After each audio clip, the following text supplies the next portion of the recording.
This podcast is protected under the laws of the United States and other countries. Unauthorized duplication, distribution, or exhibition may result in civil liability, criminal prosecution, and the wrath of the tall man.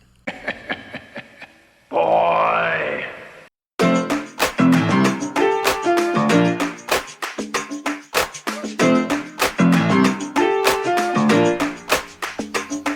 Welcome to 90 for Chill, the podcast with Cat Bus Russ. This is Cat Bus Russ. You can follow what I'm watching on Letterboxd. Try to get yourself some previews of what upcoming episodes may be. My username there is CM Darth, as in Cool Movies Darth. My fellow podcasters told me that wasn't working. This week is going to be another look back at my great conversations with The Poetic Critic. That's The Poetic Critic on Letterboxd. We're going to discuss our disdain, I guess, for millennial thought when it comes to modern cinema, or I should say great cinema. Let's just face it, Marvel, modern, not too great. But we will have our debut episode, the official kickoff of 90 for Chill, the podcast with Cat Bus Russ. So we'll do that hopefully Tuesday. I'll have that drop, and everything for the third season will get rolling. But to really get this show rolling, I need guests. And with that, you can be on the show by just offering a movie, a theme, a director, an actor. As long as we focus on sub 100-minute material, I think we're going to have, as they say in Shaun of the Dead, a slice of fried gold. My email address is rustthebus07@gmail.com. Send me an email there, and if you can't think of something under 100 minutes, just give me anything. I'm going to figure out that formula. If we happen to talk about what you want, more power to us. So rate and subscribe on your favorite podcast apps. This is a Spotify podcast, so I think that pays the bills. Otherwise, I'd be remiss if I didn't thank Stacia Harden for looking after my ass the last 19 years, and I hope she's doing the same for everybody else she touched in her life, and I hope she's taking good care of the one-eared angel, Skimble, the cat. So I do really need to step back, though. So yeah, we're going to trash the millennials and the Gen Z a little bit. But the more fun part of our conversation, we're going to talk about Kubrick, Allen, Disney, and vampires. And maybe some critical race theory. Let's get controversial. Let's get dangerous. That would have been great if Darkwing Duck had a movie we could have talked about last week. But hopefully you enjoy the show, and can't wait to really kick things off next week. Little Hand says it's time to rock and roll. Bring the noise. On this island, in this building, through this door, down this hallway, lies the most frightening experience of your life. Prepare yourself for They Came From Within if you think you're not afraid of the dark. If you think you have a strong stomach. If you feel nothing can shock you. If you believe you've seen everything. If you say you don't scare easily. What are they? Raging demons that must be exorcised. Bloodthirsty creatures that must be killed. Or incarnations of absolute evil. They came from within. They possess men, women, and children, and drive them to acts of unbelievable horror. No one is safe from them. No power on earth can stop them. The only escape is death. They came from within. If this picture doesn't make you scream and squirm, you'd better see a psychiatrist. Quick. Rated R. All right, it says we're going. So this is 90forchill.com, the podcast. This is your host, Russ Stevens. Thanks for sticking with us. Not planning on having an episode next week. That's because Facebook's my primary social media device, and I'm just not into people wishing me happy birthday that I may not have talked to since high school. Just doesn't really seem too sincere. So, how are we doing over in Morton? I'm fine. Mm-hmm. That's good. So, you are gracing us, the Poetic Critic is gracing us once again with their presence. This time we're a little more planned out. So, I don't know if that's a good thing because I know. It's just a little more. Right, but as I say, Allie, you really, I kind of dropped, just surprised you at the pod, hoping to get 20 minutes, and Yeah. yeah, we get Allie's favorite episode. So, but I let you choose the theme since you're doing me a favor. As for all my other listeners, I'm open for more guests. I'm sure Rory and I can keep this up at least for a while. I know you're planning to go back to the working on Work. Just say work. Oh. All right. Well, either way, work hours are gonna change things up, possibly. So A little. yeah. I can still help out here, I think, Right. on weekends off. But anyway. No, I understand. Okay, so regardless, I definitely need assistance with the pod, and I got ideas like Mark L. Lester. How the heck was he considered a legitimate enough director to get onto that petition for the NC-17 rating change? I mean, I love Commando, and I really love Showdown in Little Tokyo, but to have his name up there with Spielberg, Scorsese, everybody South Park has referenced at some point. Right. It's a little odd. So, but as I said, because I am getting a favor from Big Sis, she wanted to do a theme of movies pre-1980. Yes. I'll explain what my thinking was when you asked me to do this. You might have noticed it again, but in the past week, there was a big kerfluffle on film Twitter, as some people like to call it, regarding there have been some comments. I'm not going to name the names because I don't want anybody to get harassed over this, because it got pretty ugly for some people. But there was some talk, people who were in the habit of bragging about how they didn't watch older movies. Like, this guy had come on saying that he'd only just watched Citizen Kane a few days ago, and it was breaking a rule of his that he didn't watch anything produced prior to 1975. And on top of that, he didn't like the movie. And the response to this, from a lot of folks like me who are older people, granted, that there seems to be this real pride some people have in not watching older movies. And I think 1975 was an interesting cutoff for that, because It's Jaws, so I mean, it's the beginning of blockbuster cinema. Yeah, roughly so. And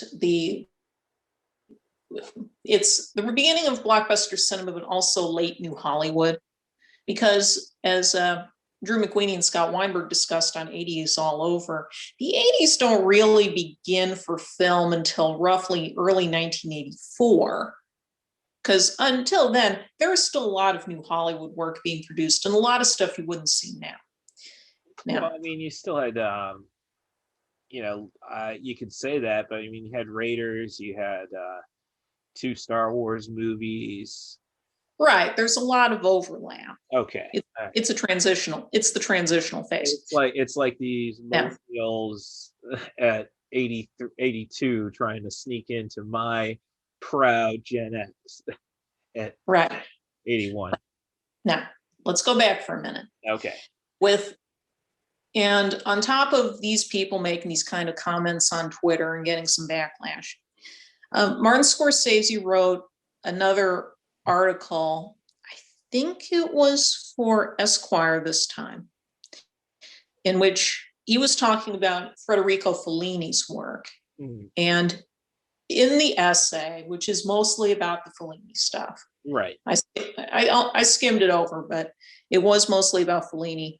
He does bring up the issue of how modern moviegoing has become dominated by this focus by major American studios on content over art, tying into the comments he'd made about how he wasn't a fan of the Marvel movies, that got him in a lot of hot water online from people who felt he was selling those movies short. Well, And truth be told, you have Iron Man and Black Panther, maybe Guardians of the Galaxy that they really say are art. yeah, I mean, I've only seen maybe a third of the Marvel movies, and I'm not that interested in seeing more than that. I do still need to see Black Panther, and that's one of the few exceptions I can think of Right. that I feel that would be worth my while. So it led to this focus on what is this generational or cultural divide.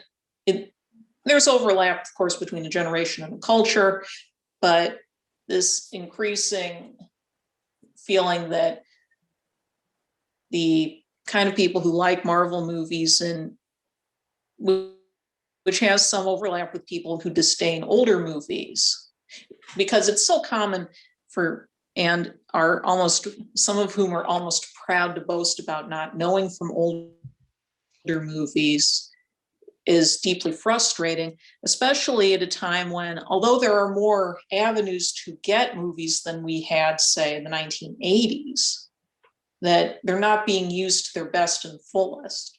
Because another point Scorsese made was that how major services like Netflix, which he has worked with, so he's not a complete old fogey in that regard, and Amazon or Disney Plus don't do much to curate the content, to encourage people to make it easy for people to see the best material that's out there, and to encourage people to be more adventuresome and have a better sense of their film history. You could really blame that, I think, of once Netflix got into original media and That's part of it. Because I watched Battleship Potemkin on Netflix. So yeah, but in the early years, they weren't too bad about that sort of thing. They but were dependent solely on that, and once everybody wanted to get into streaming, it thinned the game out. There's there. Right. There's been a lot more. I mean, there's more paywall. It feels like there's more paywalls than there were even in the days when we had VHS and a few pay cable movie networks for watching uncut. I don't know if I'd say that, because in the pay, it's about cord cutting. You are going to save money for the most part by being a cord cutter. Right. I don't think there's really much difference there. I think it's really just more of the fact that we have a generation, and I can attest to this because when I'm at the bank, I have come home from watching like a movie from Netflix, DVD.com. It's just DVD.com, and I put that in the outgoing mail with with all the receipts and such we're sending out, and I'm getting judged by people who are, let's see, I think the largest age difference right now is 17 years. So like they're thinking, I get a lot of grandpa vibes, so don't dare complain about my back. And they're basically saying, look, if it's not streaming, I'm not really interested. So yeah, but you have this current generation who, great, we're kind of you dragged me into this now, that just don't see the point of even getting physical media anymore. And right. Physical media is really struggling at this point. It has become more and more of a niche market. It's all about steel books. Yeah, steel books. I mean, iTunes has really gotten good, like on extra features for anything made in the last 5 years. Right. You're going to save money, save space. So Steve Jobs' ghost is to blame for all this, is what I'm saying. Well, maybe. There appear to be worries that the Warner Archive Burn on Demand service is going to be shut down. Well, and there to you have TCM on HBO Max, so it might not be a total loss Well, it is a total loss if you're looking for for kind physical of media. Warner Archive was handling. Right. I understand that, but I'm just saying this isn't me looking for streaming services showing Albert Pion's Heat Seeker. Right. These movies have a place. Right. And on the whole, so if you bring up the issue of curation, though, you get complaints from people saying it's gatekeeping in the sense that it only wants the films traditionally thought of as the American and to a lesser extent international film canon to be appreciated, and that there's a stereotype that all those has sprung up, that all those works are about old white guys and are really racist and sexist to down to the last minute, and that modern cinema, including the Marvel movies, is much more racially and diverse and socially experimental. Well, That in and of itself isn't entirely true. Well, I could actually comment on this recently. I've got myself into a little Twitter spat with some. I think they might have a podcast there on Twitter, and I'm not afraid to mention them. I mean, heck, could create a dialogue. Grandest stage of all, AEW, WWE. I don't know their handle, but they were complaining about the owner of AEW, Tony Khan, announcing that on Bleacher Report Live, they're going to feature the semi-final match in the women's U.S. side of the title eliminator tournament on BR Live, Bleacher Report Live. And they were complaining about, no, this should be on TNT Wednesday night. And I'm saying, no, I think this is a good call because the two wrestlers they have are excellent. It doesn't matter what their gender is. I'm just sold on trying to find this online match. And that's how you sell things, is basically that you put the best thing you have out there. So regardless, sex in wrestling is, I mean, I tried saying it like, look, there aren't the women you think they deserve an hour, half the time, equal time, when there isn't an equal amount of wrestlers. And it's I didn't go too deep into it. It's a very chaotic society on the independent scene where a promotion is just happy to get one female wrestler, and then they'll just find girls willing to wrestle her. And it's very, I mean, heck, there was the speaking out movement in the summer, which is basically Wrestling Me Too, about how certain guys treated women who are trying to make a name for themselves in the business. So I'm just saying, like, okay, look, women are getting a showcase. Don't complain about it. And if there were more women, they deserve more time. If they were better wrestlers. Now that might get me in some hot water, but again, there's just not the talent pool. So I'm just saying, like, don't complain about this. Don't complain about this. This is what it is. It will get better.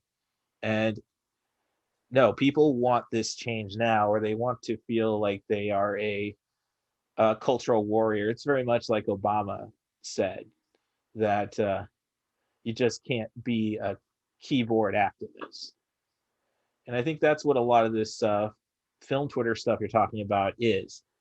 Were all the movies from before 1975 pretty racist and sexist?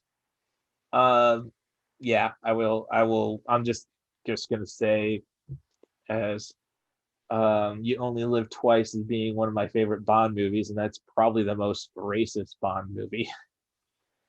Yeah, I mean, there's just it's society, and you do have to. I mean, I'm all about putting warnings or cultural reference before the feature. So I'm on the side of, but it's art, and regardless of what the story is, that's why we do remakes. That's why we fix things going forward. You can't go back, which I think is the big problem. Pardon that long rant. Well, that the problem is that the notion that people who like old movies are gatekeepers who don't appreciate the problematic aspects of these films is completely untrue. Right. And I so, just stated that.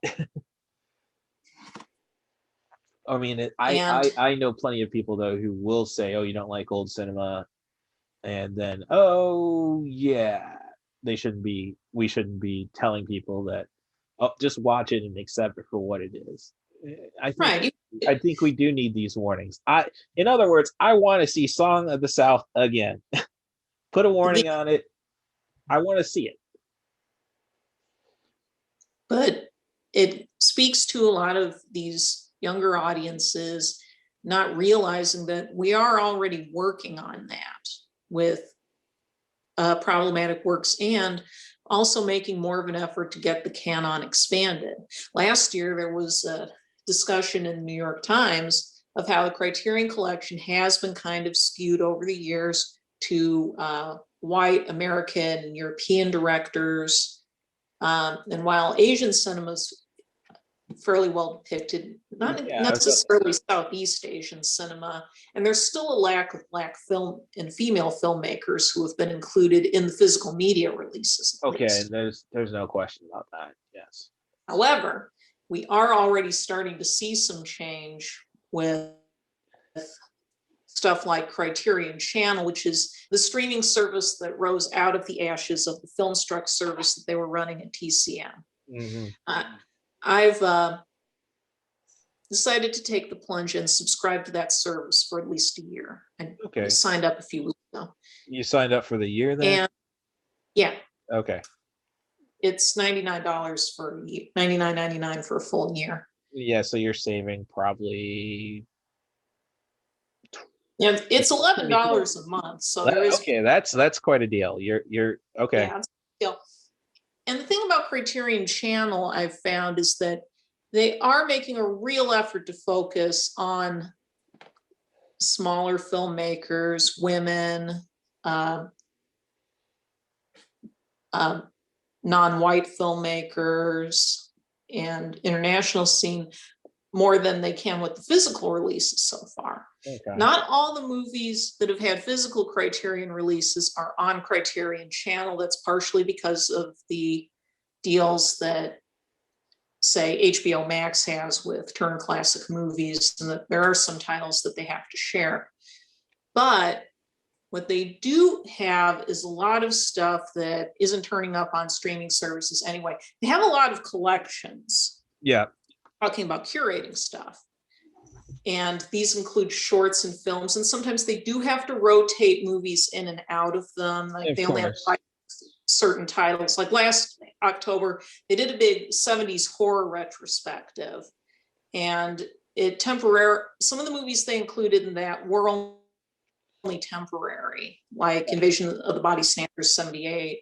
Mm-hmm. But a bunch of titles they still have around. They still have listing up, and they still have 18 of the movies they featured, and those include Texas Chainsaw Massacre, Season of the Witch, The Wicker Man, some of Cronenberg's early features. Okay, I was about to say, I mean, what, I binged Shivers last night for nothing?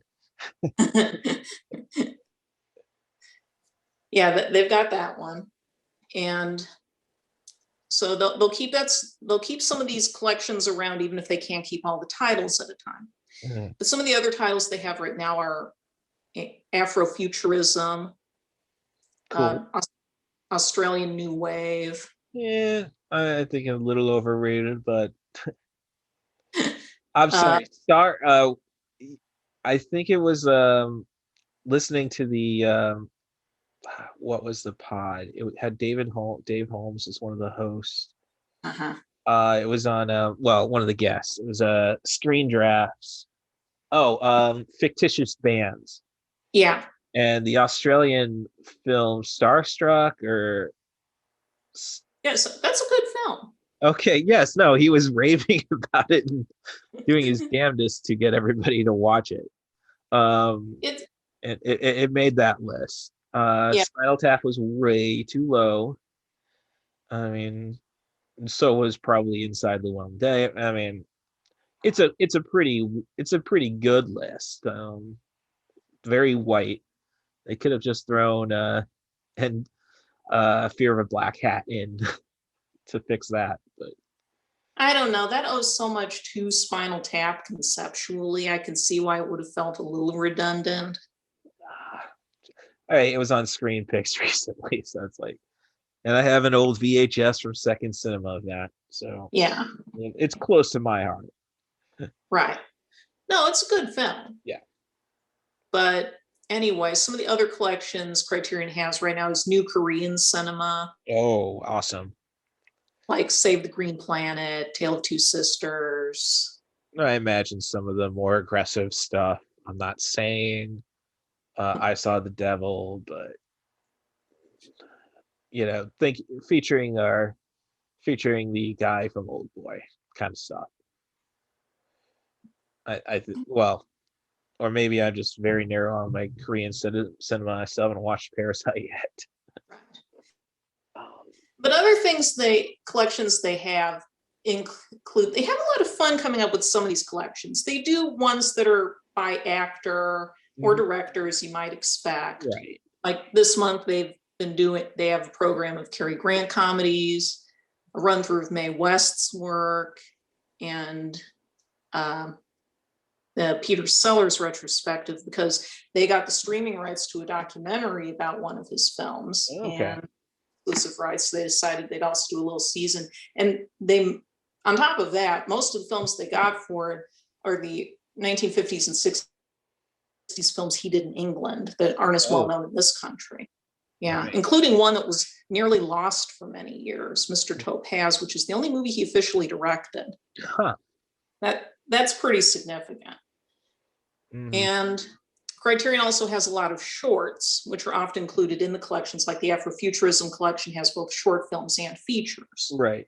And Criterion Channel also finally broke one of the biggest blind spots that the physical releases have, is that they can finally do animation in some depth.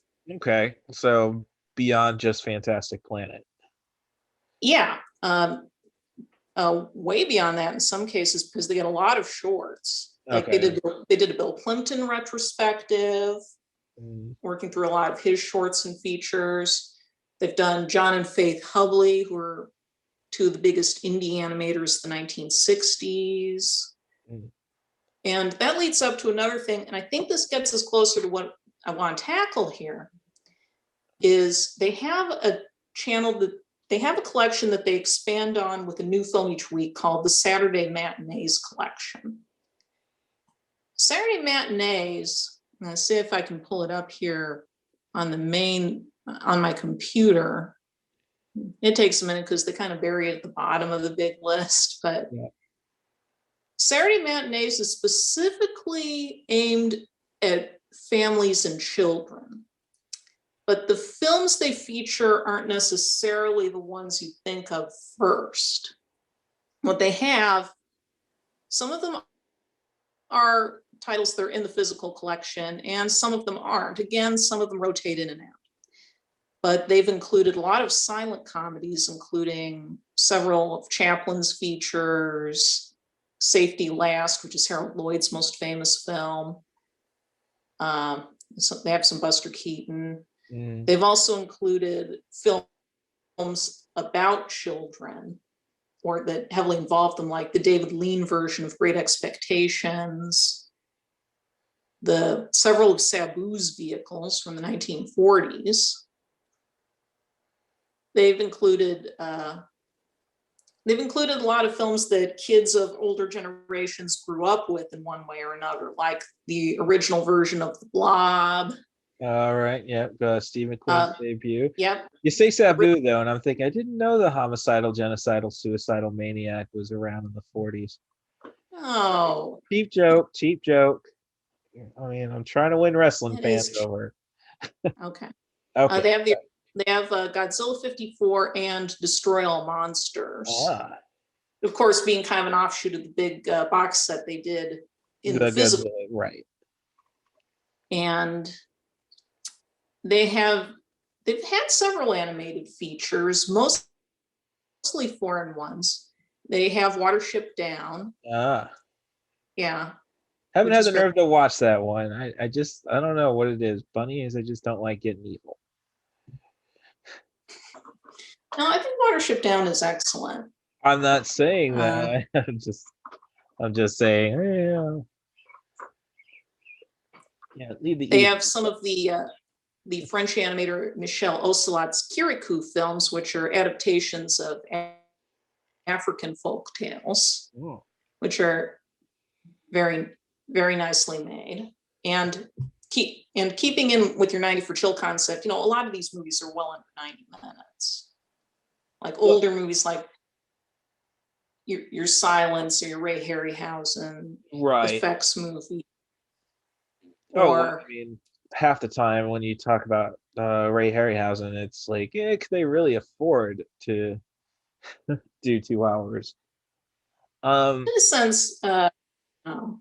Right. So, I mean, I don't know if you still have more to go and say about this generational issue that we are obviously not going to resolve with this. I mean, it's a good conversation to be had that, all right, there's a generation or 2 generations, Gen Z probably wants to be even more aggressive than the millennials, or at least that It was the could be. big social media thing I had, like millennials with their hipster parts down their hair, Yeah. Gen But Z saying, no, you can't have that. And then the millennials, well, I'm going to part it even harder. So right. But a bunch of like white kids looking for identity. There, I say. But what's interesting is that this whole program mixes up these kind of movies along with like they've had Marx Brothers movies, they've had early Abbott and Costello, they have the film adaptation of Pygmalion. Ooh. Because from the 1930s. Well, I'm They campaigning that some 70s British festival.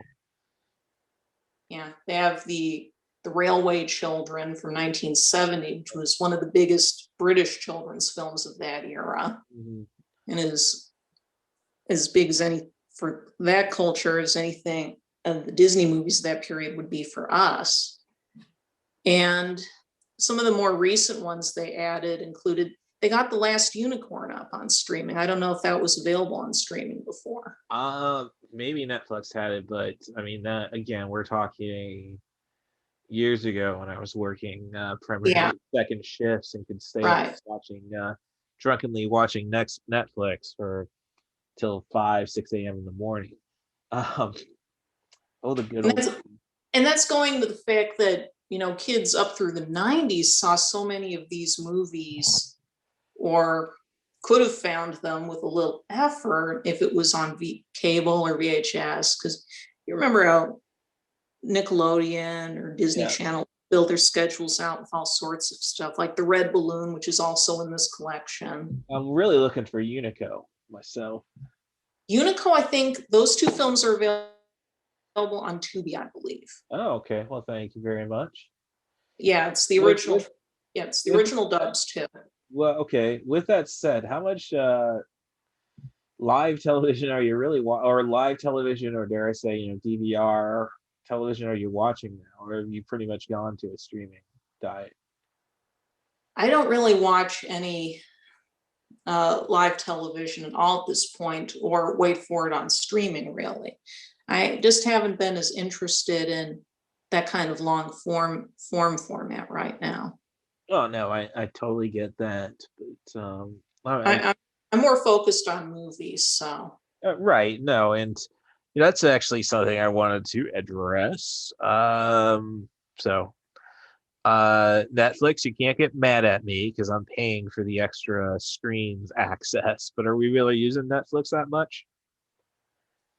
I don't use it that often. They just don't have enough of a movie selection going on. That's where I am too. So I better just ask mom if she, because Rand showed mom some Enola Holmes, and it's like, all right, I better see if mom's keeping track of that.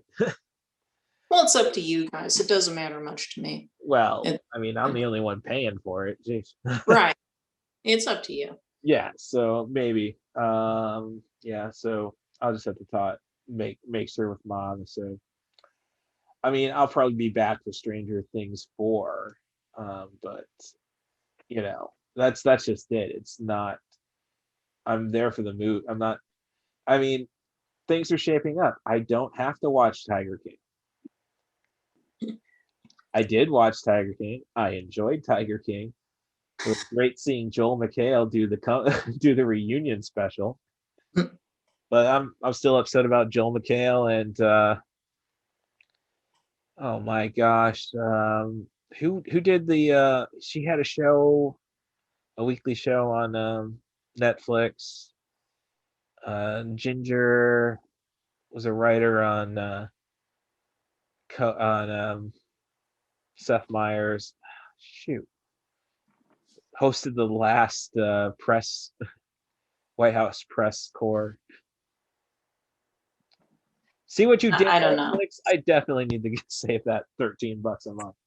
All right, but anyway, so is there anything more to address with the dialogue on film Twitter, hashtag film Twitter, in regards to this? I mean, it sounds pretty nasty because everything on the internet's nasty. Do not read the comments sections. That is the only reason they're, well, exploding bunnies, but otherwise, the reminder not to read the comments section is the primary reason to watch Ralph Breaks the Internet. You have to remember that. Right. I don't think there's much more to be said about the current state of this debate in Okay. particular. Not right now, anyway. But it does bring me to the fact that there are so many interesting older movies people could be checking out and giving a chance to if they put in a little more effort. But on the other side of the coin, and this was really what Scorsese was talking about, the corporations that have the rights to these movies could be working on that too, hiring people who can curate collections and get the best material out there. Okay. Well, as the one hoping for the communist ideal at some point in this country, um, I don't put much pressure on on corporations to change the structure and the format. Like with wrestling, it's okay, there's not enough women right now. And then you have with AEW, they hired, you know, so they've got so much great male talent, which is hyped up when they hired them, that okay, why can't we get them on that show? And I don't want to say it's because of the women's segment, because we do need because they've got great women wrestling, but you can't expand one if you can't expand the other, basically. Right. And I think, and I don't blame corporations for just appeasing the masses. And sadly, you have the issue being, and this comes back to I don't want to, to mom basically being in the club of calling Comcast up in Peoria area because it didn't work in Champaign to get TCM back on the cable line. Like, um, like it's basically something that I don't know. I don't really know. It's just basically, you gotta, if it's not a problem to your bottom line, you don't have to worry about fixing it. I mean, they're not supposed to be about the culture. I mean, they're supposed to be about making money. Sadly, I really wish we had. It's all about how you start your business. Really, if you can go and like, if you can go and start making changes culturally. if you're dedicated to making, to listening to, sadly, minorities, at least opinion wise, or definitely silent minorities, or it could be a silent majority. It gets nuts. Now we're getting into, why we're gonna have to worry about Trump in 4 years. Um, but I'm just saying, like, I really wish that there was a way to change things, to motivate to change things. But if the numbers are looking a certain way, why would you gamble on changing it just because you have the money? Sadly, we're in a speculative economic system. Look at GameStop, where you don't, and look at the fact that everything is a franchise, everything is being remade. You got to go with guarantees. Well, With that said, um, if we'd all just go to socialism and work towards a communist ideal, which is what Star Trek is all about, if we just put our heads together and accept that, we're the aliens' invasion to force our hand, we can get to that. A perfect world, Scorsese's wishes would be recognized. It ain't perfect. well, is there anything else you'd like to discuss? I know we haven't focused as much on individual titles this week. Well, and I think we're gonna have to. Obviously, I think we're gonna have to bring it back to that. But it gives me some thoughts about film history, honestly. So I know I'm not. I don't exactly have a collection that is very has a lot of history to it. Dare I say? Oldest movie I have is Pandora's Box by Warner Paps, Right. and I still haven't gotten around to really sitting down and watching it. Yeah, and that wouldn't fit your 90 for chill parameter anyway. Right, which is actually something I'm getting to. It's like when you look at films like Philadelphia Story, which I've seen most of, and I kind of like, okay, you could definitely tell this is a play because nobody's speaking over each other and such. It's all Right. dialogue and such. Then I could even say that with Casablanca, which just barely misses 90 for chill. Yeah. But obviously I'm not gonna bring up Citizen Kane because that definitely doesn't make it. Um, I kind of find that in history that there's a period where if it wasn't really original content, and a lot of it is just play adaptations. Yes, in the early days of talkies. Right. People were still used to going to the theater and getting up and have a smoking a cocktail halfway through. Right. And I think we kind of by the 70s we definitely lost the intermission in movies. Yeah, more or less. Right. So, but I'm He's just saying that explains longer run. What I'm trying to do is I'm saying that explains longer run times. It's not about people having more attention. It's just they were used to it. Yeah. And there's also the opportunity for a smoke and a cocktail, which maybe that's the next money making scam. All right, if you can get $40,000 together, we can reopen the art theater in Chicago, in Champaign, and then we stop every movie before the third, before the second act. Okay, cocktail and smoke break. But I'm thinking if you want to look into older movies, there's probably something out there that will appeal to you if you're willing to do a little work and it fits the 90 for chill parameters if you want to don't don't worry about that. I can definitely. I'm one to put the effort into. I'm saying that we've got at least one generation. I'm not going to blame I'm not going to blame both Gen Z and millennials. We got at least one generation that just doesn't want to take the time, and I think that's why long form is actually really coming back. Honestly, i.e., a lot of Bridgerton fans, a lot of Queen's Gambit, and hey, as long as it keeps them away from murder porn. That's pretty much all I hear about at the bank is murder porn or long form art. But I'm just saying that it's going so far back. A lot of it, honestly, my collection is based on assignments from my 2 film classes. Right. And, That's how some people get into it, and that's fine. Right. And so what I'm primarily getting at is why I don't have a lot. I can really add at least 90 for chill wise right now. What I'm really perplexed is Doctor Strangelove, which that one is neither racist or sexist, my opinion. Okay, lacks female characters, but that is does qualify for 90 for chill. Yeah. And I'm not gonna. It's definitely probably not Scorsese. I'm sorry, Kubrick's. I'll venture to say 3rd best film. It's up there.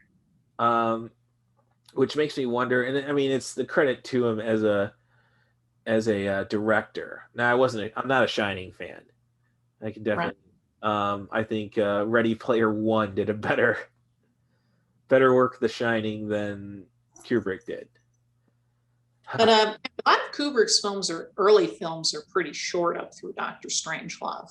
Well, Lolita is a good 2 hours. Lolita's the one exception. Okay, because I just had a feeling that what was the one? Well, Spartacus sounds like it's going to be long. Yeah, Spartacus is a 3-hour epic, but that's more of a work for hire thing anyway. Okay, then there's also what was his World War I with Michael Douglas? That's Glory. Kirk Douglas. With Kirk Douglas, yeah. It does fit 90 for chill. Okay, well, I really got to get around to that. But I'm saying the beauty of Kubrick, though, is I didn't realize when I watched Barry Lyndon, I didn't realize it didn't feel like 3 hours. It's a very fast moving for a 3-hour movie. I was expecting to break it up over 2 days, but. And even go back to Clockwork, I don't think that does not feel like a 2-hour movie. No, he was very good at pacing his movies. Not everyone is. I have a copy. I have not watched it. 2001: A Space Odyssey, but I know, there's that's so many distinct acts. Right. It kind of feels like a task. I really had a problem with 2001, to be honest. I first saw that when I was about, I think, 16, and I didn't have any problems with it. Okay. That was when I really getting outside of what I'd been watching up to that point, and making choices on my own. Yeah, I mean, hopefully that's the biggest problem with your film Twitter debacle, is that people are so concerned about fixing things that they're not trying to speak from their own identity or come up with one. Right. And that's part of it. Yeah. Have people.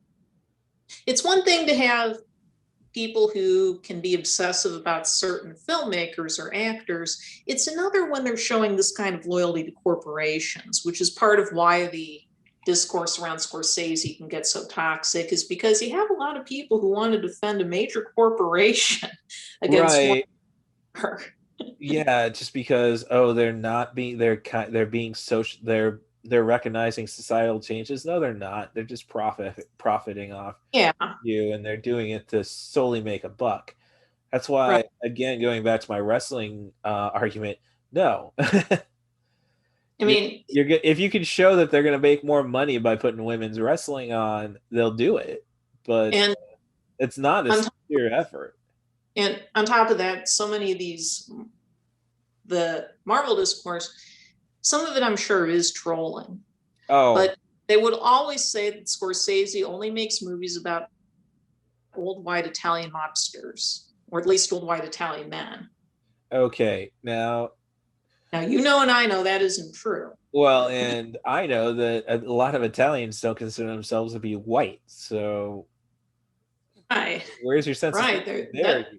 That's brought up too, but um, yeah, I think they're it's white, but that's but I understand people are proud of their cultures. I mean, and I'm surprised that the Irish hasn't taken a chance to say, well, we're the palest of them all. We're the best white.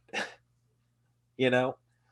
Um but I don't know, white's a weird thing anyhow, because in Brazil, where we would definitely say they're all Latin, they would just consider themselves white. I mean, whatever the lightest skin tone gets to be white, basically, in most societies. But I will digress before I insert foot further down throat. Um, but yeah, what really the answer is, obviously we need to start teaching film for a semester in high school.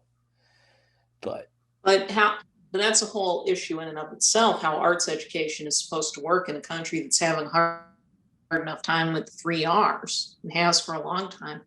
Arts education just isn't what it used to be. right, And as far as I'm concerned, arts education has never been in this country. But I digress. I mean, we're in a like they do it better in Europe. If you can't play great football by 14, get into acting. so, talking about older movies people could look into that fit the 90 for chill parameters and are fun. Uh, People like science fiction, horror, and Yes. fantasy movies, and there were plenty of those. Well, I haven't really dove too much into 50s, but Silent Running, I can't remember where I ranked it on my top 10 discoveries. I think it may have been 3 from 2020, is excellent. Yeah, that movie has a serious reputation I these mean, days. maybe a little too much Joan Baez for my taste, but Yeah, if that's and hell, Dark Star. yeah. The Fantastic. post 2001 pre Star Wars era of sci-fi gets really interesting. Oh, I mean, yeah. I mean, hell, I have not taken the time to watch Logan's run from beginning to end, Well, but that's considered one of the weaker ones. oh, That's considered relatively weak even at the time. well, the point is, I've referenced that in probably my most prolific satire piece. 40 Yeah, years is enough, yeah. and Um, it gets popped up in a bunch of my screenplays before. My low budget, why the hell hasn't this been green? Why the hell hasn't people volunteered to help me get this greenlit screenplay about pro wrestling zombies? Main Event of the Dead. Send emails to rustthebus07 with requests, rustthebus07 @gmail.com with requests for treatment and or advice on how to get out of developmental hell. Okay, sorry, plug. but you go back to the 1930s, you have the Universal cycle, Yes. which was pretty wide and deep. It became the original shared universe by the end of the main run. Oh, I mean, yeah, it's. I mean, you see a universal monster. There's something behind it, Yeah. and that's. I don't think anybody will argue that, except these little twats on Twitter that you're talking about. But I digress. You're the reason why Tom Cruise's mummy sucked, is what I'm telling those little buggers. In any case, then you move on to the 1940s. There's the films Val Lewton supervised at RKO, such as Cat People and The Body Snatcher, which is an excellent Boris Karloff vehicle. Oh, okay. Then you get to the 1950s. You have the great B-movie sci-fi run that includes a lot of films that did get good remakes later, but are still worthwhile, like the original Invasion of the Body Snatchers. Snatchers, yeah. I've been meaning to get to Incredible The Shrink. thing from another world. Yeah. Yeah. That's a fun period. And The Creature from the Black Lagoon. Right, which everybody was wondering why that didn't make it on Screen Draft's aquatic horror. But hey, Dagon did. So, and why are our mermaids so why? Damn Disney for making mermaids so peaceful. They are sirens. They gotta eat. Thinking about other we genres. don't see Ariel and Titan, King Titan eating any fish. You're telling me they're kelp lovers? Sorry. Okay. Yes. Moving on to other genres. A lot of 1930s comedies are relatively short and fun. You can I choose do recall that. Yeah. Marx Brothers. Well, Charlie Chaplin. Late period Charlie Chaplin. Yeah. The late Charlie Chaplin Silence. Right. Laurel and Hardy did some good work. And if you are in a real bind, a lot of these guys did lots of shorts that are fun. Like they're about 20-minute two reel shorts that are a lot of fun. Yeah. That's another real change, is that kids don't grow up with the Three Stooges the way they used to. Well, I blame the Farrelly brothers for that. Take his Oscar away. And Mae West and W.C. Fields, and they all did stuff that was under 90 minutes and is a lot of fun to watch. Right. I'm just doing a little research of we're talking Angels with Dirty. Oh, there we go. And Angels with Dirty Faces. I mean, that's the actually the movie that kind of put me in got the first respect from ICC's, Illinois Central College's film experts, that, hey, I know what I'm talking about. Doing a comparison of Angels with Dirty Faces to Ernest Dickerson's Juice. Right. Now that's interesting. And that's part of another reason. I'm really just bringing up James Cagney because he's freaking James Cagney. You're definitely going to find stuff with him. Yeah. I mean, he was a movie star, not necessarily a play. Jimmy Stewart. Right. I think a lot of that is also the fact that some of the deliberation is just because, you didn't have movie stars for a while, for the first, unless you had your, Little Tramps, your Buster Keatons and such. But there were some huge. Part of the problem with silent movies, and they pointed this out on The Critic even, is that a lot of the really big names of silent cinema, and there were more than you might think, a lot of work just got lost. Yes. Film preservation didn't become a thing for a long time. Like Theda Barrow, who's one of the bigger stars of the 20s, she was known for her vamp characters. That was a whole subgenre of melodrama, were vamp pictures. Only one or two of her movies survive now. That's how bad early film was kept up and preserved. Hey, so there were stars back then. Yeah, it allowed Eli Roth to kill Hitler. So sorry, I know you probably haven't seen Inglourious Basterds. That movie stars didn't exist that early on. It's just that a lot of their work, the work of, didn't survive. Well, I'm just going into the fact that we had an issue with theater actors initially I guess it comes to more of the grand efforts of DeVille. So, well, looking at Sign of the Cross, I think it was, a lot of these theater actors just not translating over, and it took a while before you had your Cagneys and such to. Yeah, it does. There is that transitional period at the turn of the 30s where they are clear, the end of the 20s, early 30s, where they are struggling to figure out who's going to work and who isn't. Because it was important to import theater talent because at least the people wouldn't laugh at their voices. Okay, yeah. This is poked fun at when they made that joke on The Critic that the one guy, his career failed because he didn't photograph well in color. But a lot of actual silent movie stars like John Gilbert, they simply didn't have voice. They simply had voices that didn't really match their image, so they didn't transition well to talkies. So they started importing more theater talent at that point. It's a famous transitional period. All right. But those are just a few examples that you can get into older movies. And you do have to deal with problematic elements in a lot of them. But well, that brings up Shivers. Oh, the rapiness of that movie. I mean, I think it could be remade. It's just I don't see. I just don't see how we can do it without all the rapiness. You have to deal with how things change, and you do have to see them in context, but also admit that stuff's not okay. Yeah, that's what I'm saying. I should be allowed to see. Disney Plus should have Song of the South on it.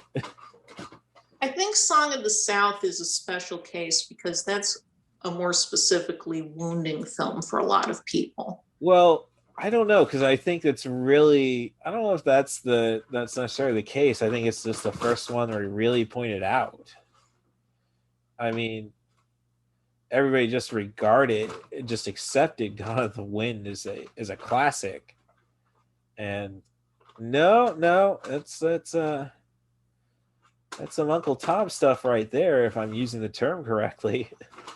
Slavery ain't that bad.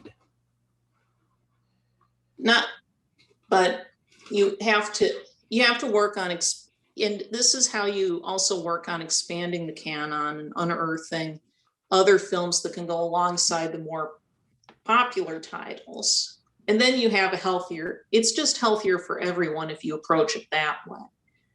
That you can have all these different works in a sort of conversation with each other and see how they evolve.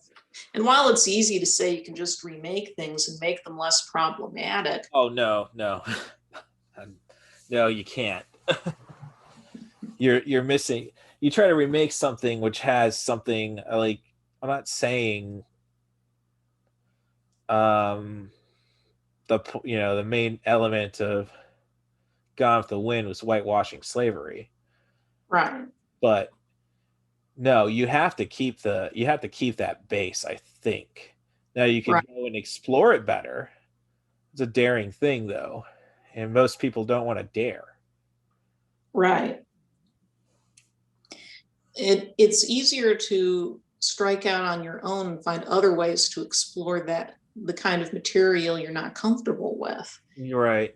I can't remember who said it. It might have been Jean-Luc Godard, but the best way to critique a movie is to make another movie. Yes. No, that's absolutely correct.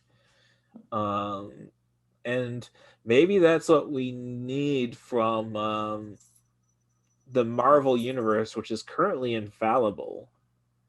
Now they could have their poorly marketed Solo moment. Solo's a good movie. No, I mean, most people say yeah, that was all just people fearing that it's going to be a shit film. But I'm just saying, they get the chance to be daring. I don't know. It's not going to be the end of the franchise. I mean, Star Wars is going to come back stronger than ever once they get back to the big screen after The Mandalorian. We'll see. Hey! Star Wars is going back to its glory after The Mandalorian. Sorry to Homer Simpson you there. I'm just saying, there's, aside from Black Panther, which just has to go and deal with the issues straight on, there hasn't been any daringness in the Marvel universe. Is what I'm saying. Right. Now, is there anything else you want to add? Because we've been going on for a while. I think you've got enough for a full episode. Well, I wouldn't doubt that. I mean, I did some work, but it's more about just me putting the work in, trying to find, pretty much get any kind of 75.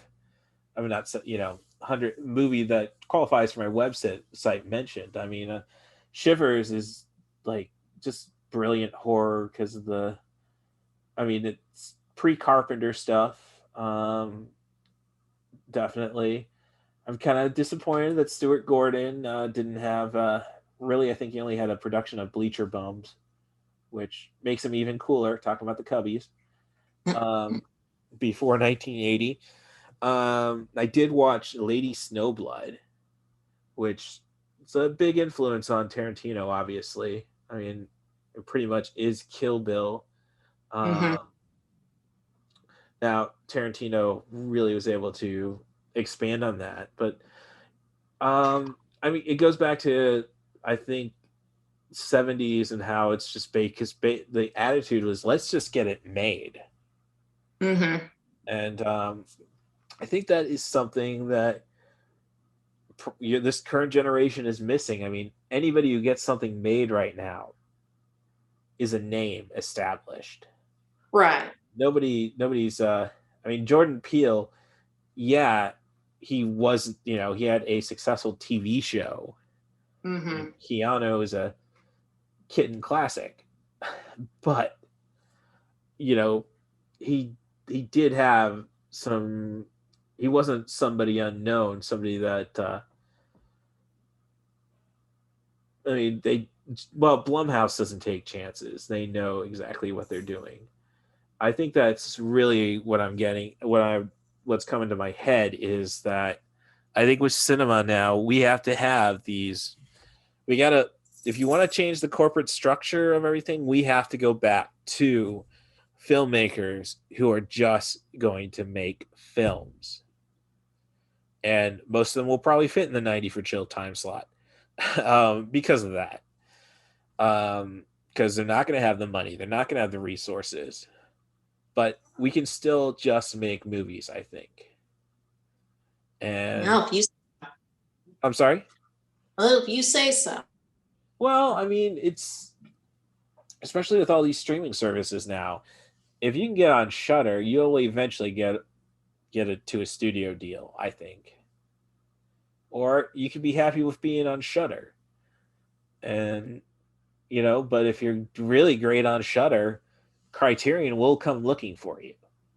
And that is, I think, the strength of the Criterion collection. It's still going to make sure the best things are recognized. Right. So, um, basically, again, a pitch for Main Event of the Dead, I suppose. But somebody's got something on their mind, something that can be done. I mean, look, James Gunn came from Romeo to Juliet to Guardians of the Galaxy. I mean, let's start, not necessarily. Um, well, really, it is just like, if somebody's got some idea, why not gamble on them? I'm gambling on the freaking Flyers for because I like the Flyers. Have a little faith. Newcastle is going to eventually get me that 100 to 1 bet that I keep putting on them. I mean, let's take some chances where there's definitely. I mean, we're not gonna get too many masterpieces supposedly, but we're going to, we just got to start making our own stuff again, I suppose. And there's definitely a way to work around the corporations on that. And I don't know. I think it really just comes down to, with this current generation, I'm just going to call them out on it. They are lazy.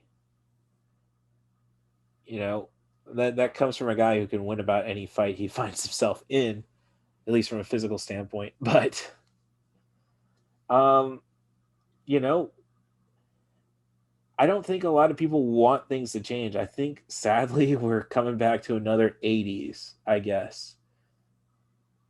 Or we loved the 2010s so much, and the instant gratification that were the Marvel movies and the Star Wars sequels, that we just don't. We just know we know there's we know there's stuff that's going to amuse us. So why bother? Right. No, we gotta start bothering. Like, I hated Jurassic World. Um, More about the fact that it's aliens, predator. The Tyrannosaurus gets to the frickin' chopper in the end. I mean, Predator, aliens, Westworld. I mean, all of that, and like, oh, you'll eat it up. But it's like there's three good movies you could have seen, and two of them could have probably fit in the time frame of frickin' Jurassic World. That's a little hyperbole because obviously, I know the run times, but um, I don't know. The only way to otherwise change it is to take money away from the corporations, and you don't want a pissed off company that's not making money. They got a lot of money, and they're going to be bitter about it. Right. So they're going to double down, and you're going to like it.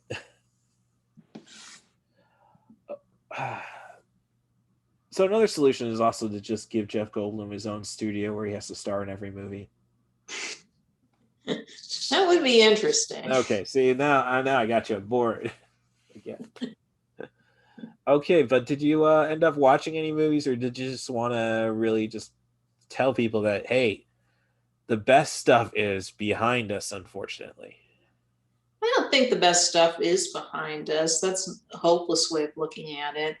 But we have to put in an effort to bring the best stuff into being.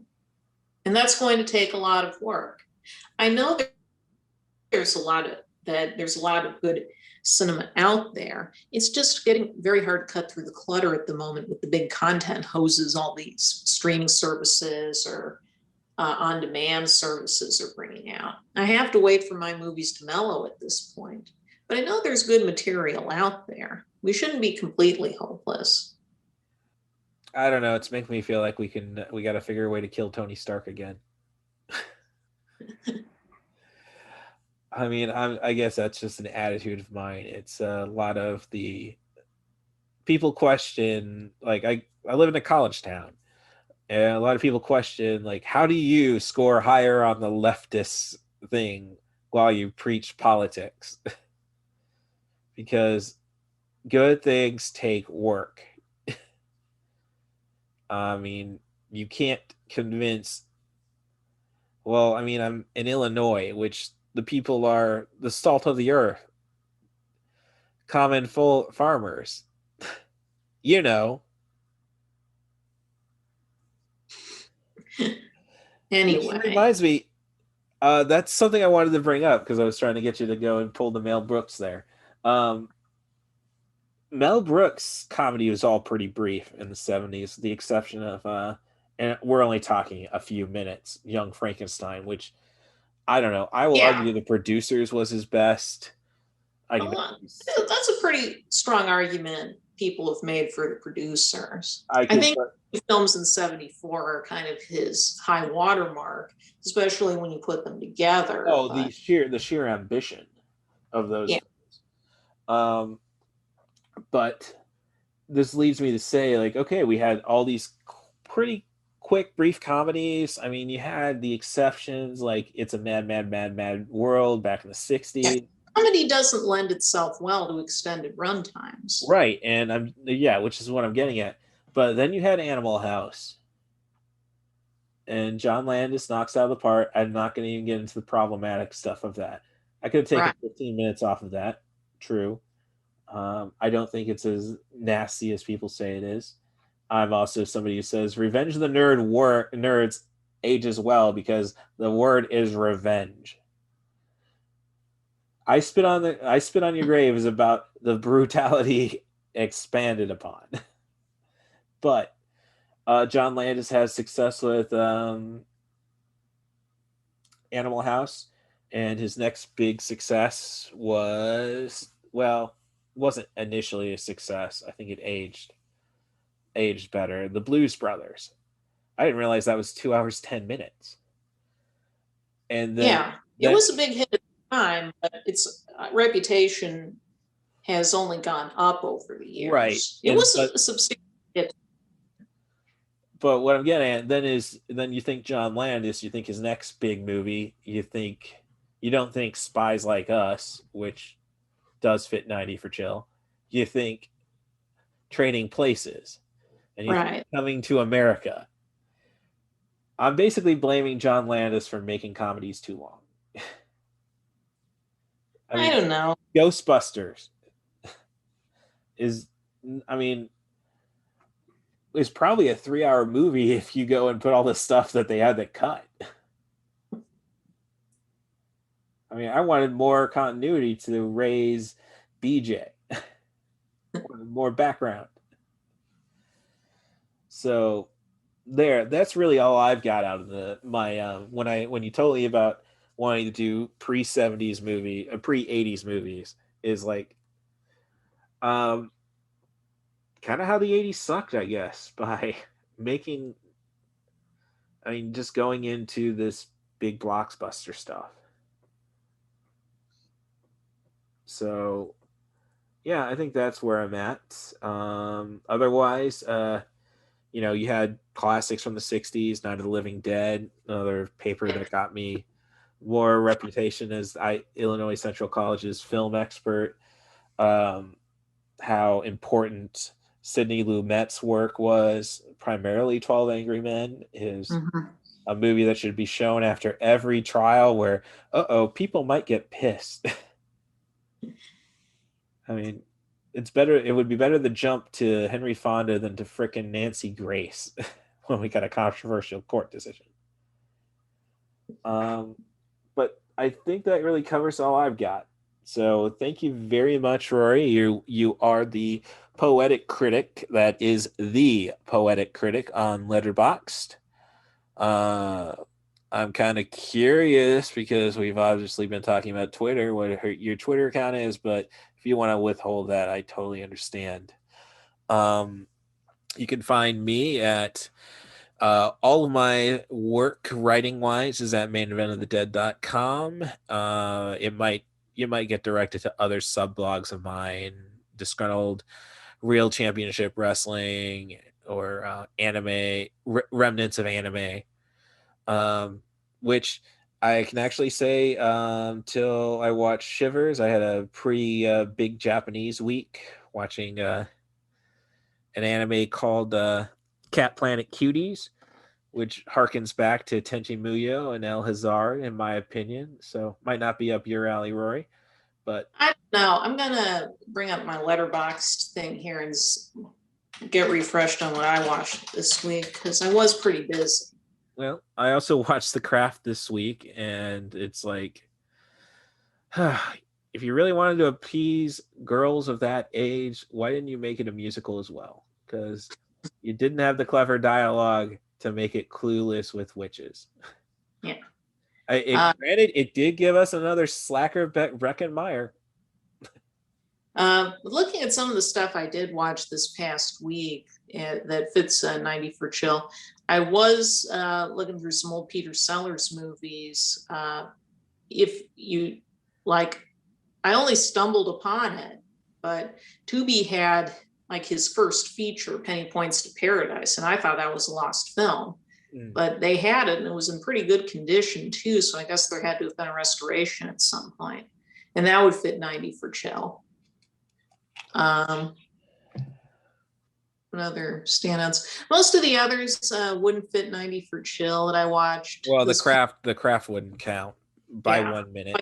I was watching Nashville the other night, and that's way too big for 90 for chill. Yeah, it honestly, I hear so many great things about that one. I'm kind of intimidated. Well, it was a revisit for me. It's not as intimidating as it sounds. It holds together very. It is a lot to take in, but it's pretty easy to follow, all things considered, because the characters are distinct enough. And also keep in mind that about an hour of the movie is just musical performances. Well, that's not a really great selling point for me. But no, it's very well made. Okay. I think you should give it a try if you're interested. Like saying watch Scorsese's New York, New York. Nobody questions the direction of that movie. They question everything else. No, Nashville is. It does help if you're already into alt. Well, honestly, you see one Altman. How are you not going to be into Altman? That's one way of looking at it. But yeah, Nashville is not as daunting to get into as it might seem from the outset. Okay. It hangs together really well. All right. So, okay. Of course, you can find 90forchill.com, the podcast at 90forchill. Honestly, this podcast is kind of shortening my movie reviewing, but really how much sadly the written word is dying. I think that's it then. Yeah, I can't really think of too much. Again, I can harass people to send me support for Main of the Dead because we need to make our own stuff. Screw the corporations. That's the message of this podcast. The most socialist episode ever. Sorry. At rustthebus07@gmail.com. Otherwise, I have nothing. Thank you very much, Roy, for taking the time. I'll follow up with you on Facebook in a minute. Okay, sorry that Okay. sorry that I didn't give you that. I realized that as long as it's only 2 people, Zoom don't cost anything. Well, we'll see if we cross our paths again this way. And I'll talk to you. I mean, I might. It's my birthday week, so I'll probably be around Peoria at some point. Okay. All right, talk to you later, Roy. Thank you. Goodbye. Okay, bye. Now available on video cassette.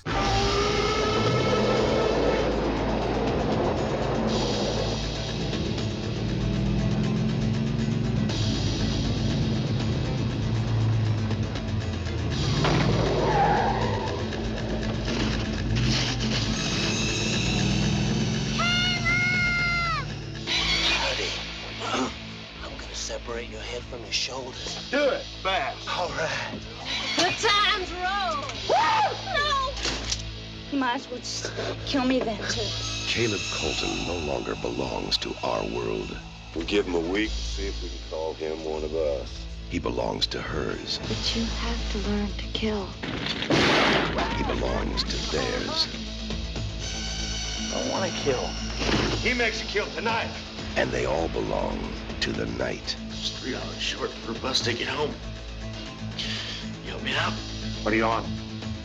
Believe me, I told you. Just don't think of it as killing. Evening. Evening. Don't think at all. It's just something that you do night after night. It's only ever a question of how. You nervous? I would be too if I were you. Near dark. It'll be your boys falling in with control. Check out time.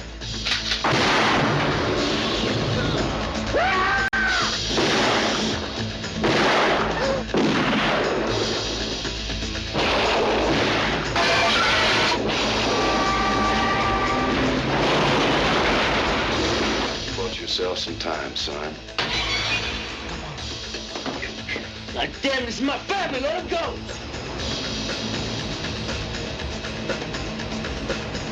Near dark. Pray for daylight. The night has its price.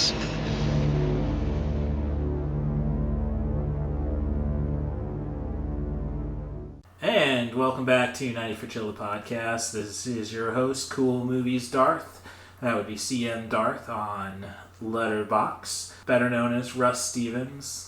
I think Mom and Dad appreciate me getting that name out there. Then Mom looks at the bumper stickers on my car and might change her mind, but I digress. And this week we're just going to go and see what happens with the Poetic Critic on Letterboxd. That's The Poetic Critic, all one word, correct? Yes.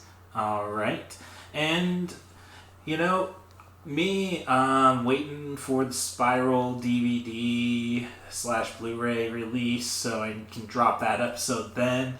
I've been trying to get people to get aboard a vampire episode, but despite everybody liking it on Facebook, giving me those little heart icons on Twitter, nobody's stepping up for it. It's a little frustrating, so we're just going to see what's happening with Rory here. Neither of us really paid much attention to cable anymore, I believe. No, not really. Let's see. She's supplying the Disney Plus. I'm supplying the HBO Max. I don't know. Maybe my Fire Stick up in the kids' bedroom, the grandkids' bedroom, the guest room, what have you, might let me access the Criterion channel, but I doubt I can pop that code at home. But, when you spend $100 on a service, I can understand you're not sharing that password. Right.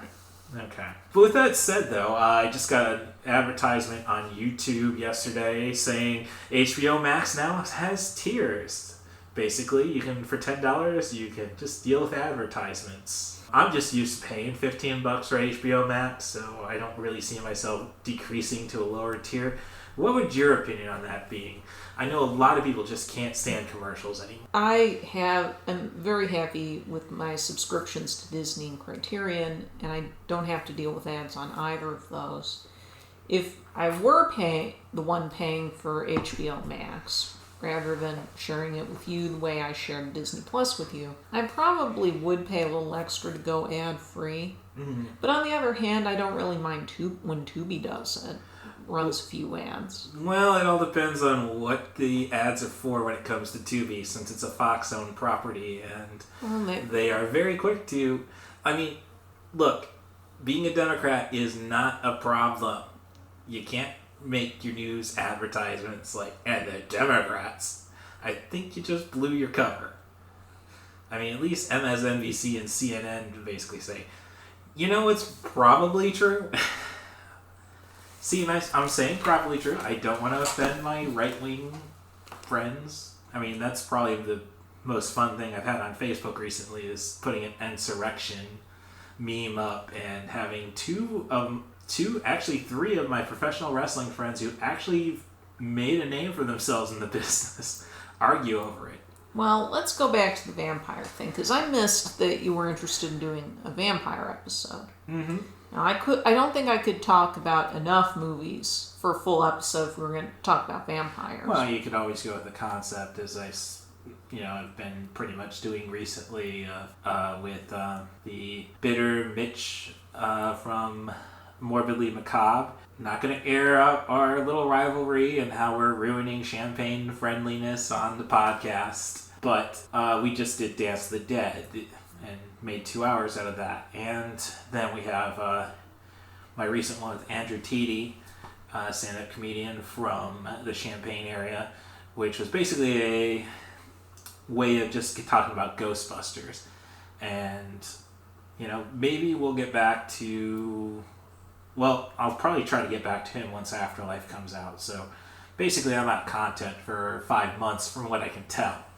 I digress, though. I mean, when it comes to vampire movies, I don't know. Do you have a particular favorite one, or do you just haven't watched enough? I don't think I have a particular favorite. I've seen plenty of different ones over the years. There are still a few blind spots.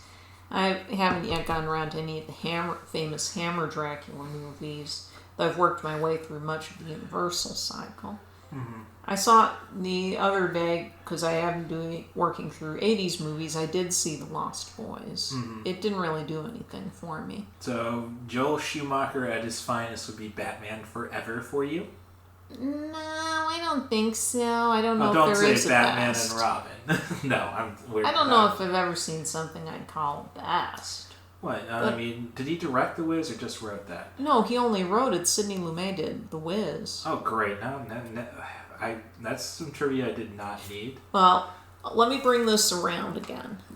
They originally, for The Wiz, they wanted John Badham, who would have been coming right off of Saturday Night Fever. But he kind of lost faith in the project. I think it may or may not have had to do with how Berry Gordy was, because Motown was co-producing the film with Universal, was pushing to get Diana Ross in as the lead. Right. And in any case, Badham decided he didn't want to do the project, and instead he stuck with Universal, but he did the Dracula remake in '79 instead with Frank Langella. Okay, all right. I was about to say, dang, that's a blind spot for me. That's probably one of Mom's favorite Draculas. It's a worthwhile movie. Christopher Lee is going to be her favorite, but Bam's Dracula is good. It's an interesting take. I do agree with those who say it doesn't quite work as a straight horror movie because of the approach, but it is interesting as one of the first romanticized vampire movies. Oh, okay. And in that it's not just that the vampire is sexy, but it's trying to romanticize the character somewhat. Oh, right. Well, It's also got the most slept-on John Williams score ever, perhaps. That and The Accidental Tourist. Well, with Frank Langella, sadly, I am a Masters of the Universe kid, so otherwise all I really know is old Frank Langella. Was he actually in that Edward Furlong movie about video games? Brain Scan? Yeah. Yes, he was. Okay. Yeah, that's one I still had to give a chance. I mean, it's just so silly. Basically anything with Edward Furlong after Terminator 2, which really was his first film, is kind of silly. Green Hornet, I mean, Terminator Dark Fate had his likeness. But thinking about, I had something on my mind. Yeah, well, I guess when it comes to vampire movies, the one I'm really big on from the 80s, despite I love 2 of the 3 Lost Boys movies, and I think that's more of just how you look back on the 80s, I guess. You being a little older in the 80s probably was immediately over the concept of slasher horror that broke out and such.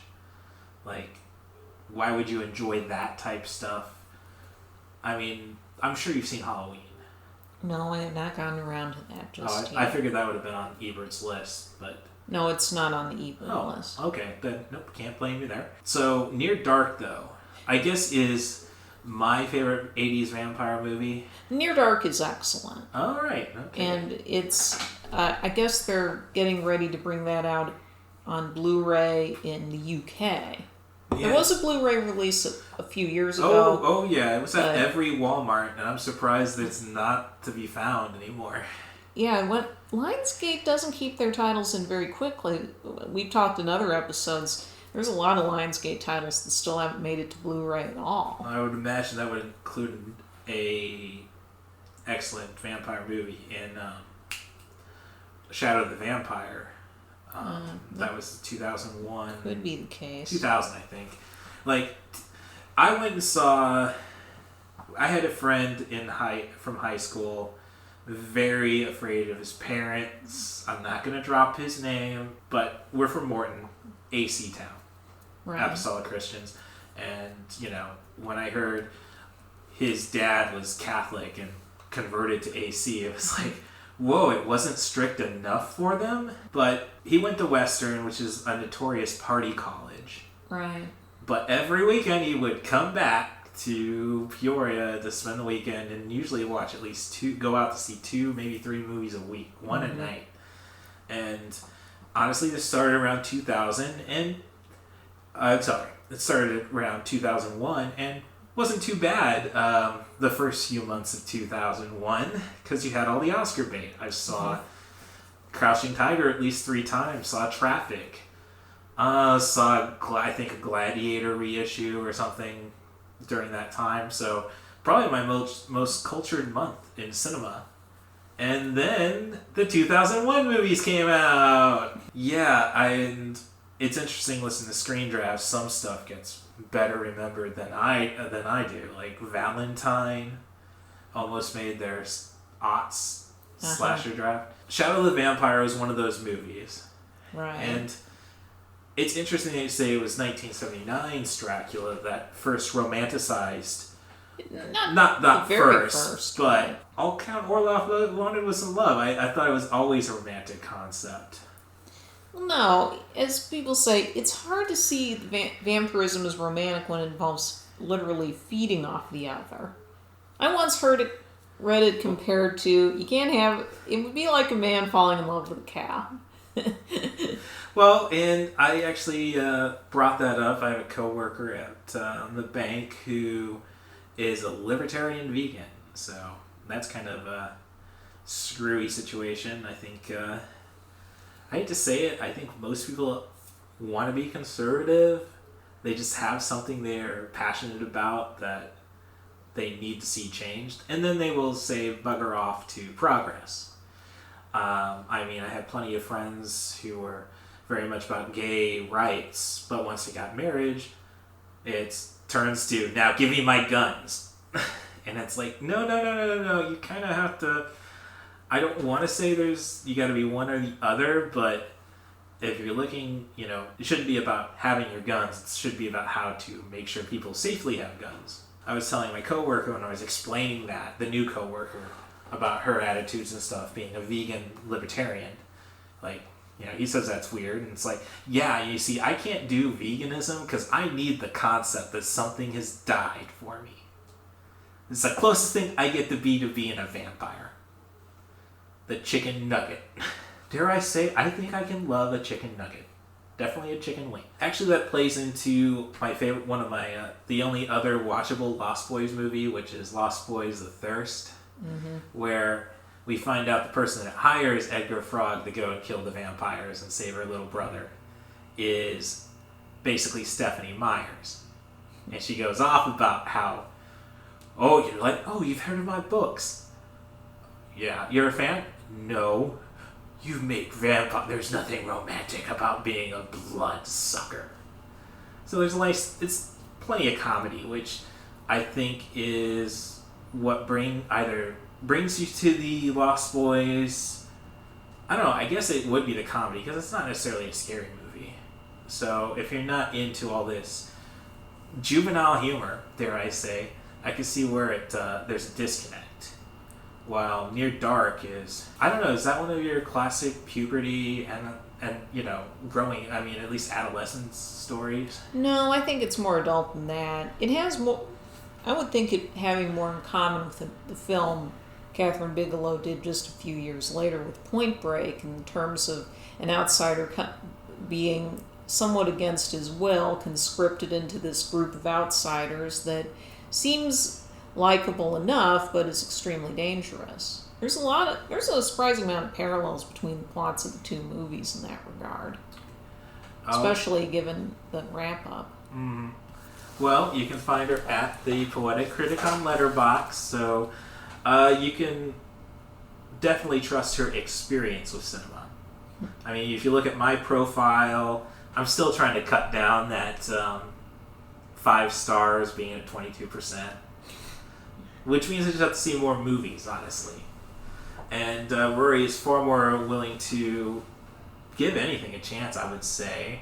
I mean, she might not be up on the modern features, but, it's a different Hollywood now.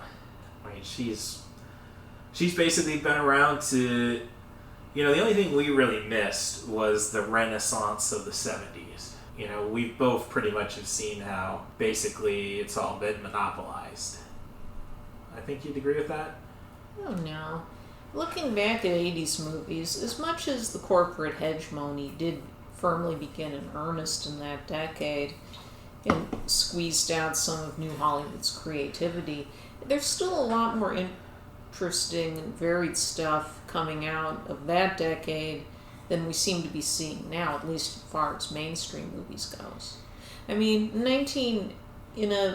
1984 alone, in that December, you could have gone to a multiplex and seen Dune, or Mickey and Maude, or 2010, or Beverly Hills Cop, or Johnny Dangerously, or Breakin' 2, Electric Boogaloo came out that month. This was one of the things I liked about 80s All Over, was that it had that more clear-eyed view of just what was going on at the time. That's 80s All Over, 80'S All Over, if you're going to be searching your podcast apps for that one. There's no apostrophe. There's no okay, well, that's no, you put the apostrophe before the 80. That's how that works. Oh. No, you're right. Sorry. I don't know. Podcast apps don't usually read apostrophes anyhow. And When you're looking for 90 for chill, it's all one word on iTunes and most apps. But trademarks aren't too pricey, I guess, maybe. I just don't want to end up like stopping this podcast and somebody goes Herb Abrams on that. It's for my wrestling fans. Herb Abrams started the UWF in the 1990s. Now, there was a UWF in the 1980s, but they failed to actually trademark UWF. So, you got this little short Jewish guy who ends up running his business into the ground, doing what he loves, cocaine and hookers. That's an excellent dark side of the ring. I mean, it just sounds fun. But, okay, so 84 was a pretty clear year. I don't know. Then would you say it was a VCR, though, once that really became prominent, that kind of, like, I would say in the 90s, like, you had 2 real movies a weekend going head-to-head, like, listening to the Cinema Snob, which really tells me I just gotta move my ass up to Chicagoland if all the cool internet guys are up there. Of course, those guys should realize that the internet started in Champaign, but I'll digress. He was talking about seeing Judge Dredd opening weekend, which I think I did too. Mom wanted to see Armand Assante. I wonder if she's ever seen Grizzly. That's what immediately makes me wonder. But she said that Brad, the cinema snob, basically said he saw it with his dad, but his dad asked him, so, opening this weekend, Apollo 13 or Judge Dredd? Oh, we're definitely seeing Judge Dredd. And in his defense, I have not seen Apollo 13, so take that for what it is. Maybe I'm disqualifying myself. We both agree Spiral is a B. That's one of those weird ones, like, Allie bought me a copy of New Mutants for getting the second episode of this podcast that I already reviewed it, but I figured she would like it because I liked it, and she did. But I did give her a heads up before she was going to watch it. I might be in the minority. And then she asked, well, I ended up liking the movie. What was wrong with it? And I sent her a text message back, and I really can't question everything that I wrote down in this text, which I've picked up from critics. Lack of character chemistry, not a lot of mutant stuff, poorly directed and marketed, no real depth of any characters, no stakes, not a good fit to the franchise, nothing memorable. But I still liked it, which is kind of like how the Cinema Snob gave a B to Spiral from the Book of Saw, while his co-reviewer Doug gave it a D, while Brad said, yeah, I can't disagree with anything that you have said in your D review. I mean, 80s movies and vampires, really?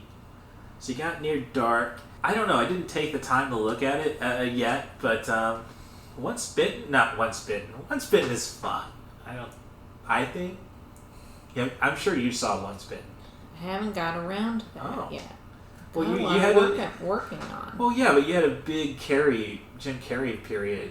Yeah, in the mid '90s. No, it was the turn of the millennium more than the mid '90s, but that was one I still never got around to. Well, I mean, I think, had the same love for the Riddler from Batman Forever as expressed by the professional wrestler Cody Rhodes, who had to spend 5 years portraying the character of Stardust, basically doing the same, and he said, no, that's my sole inspiration for the character.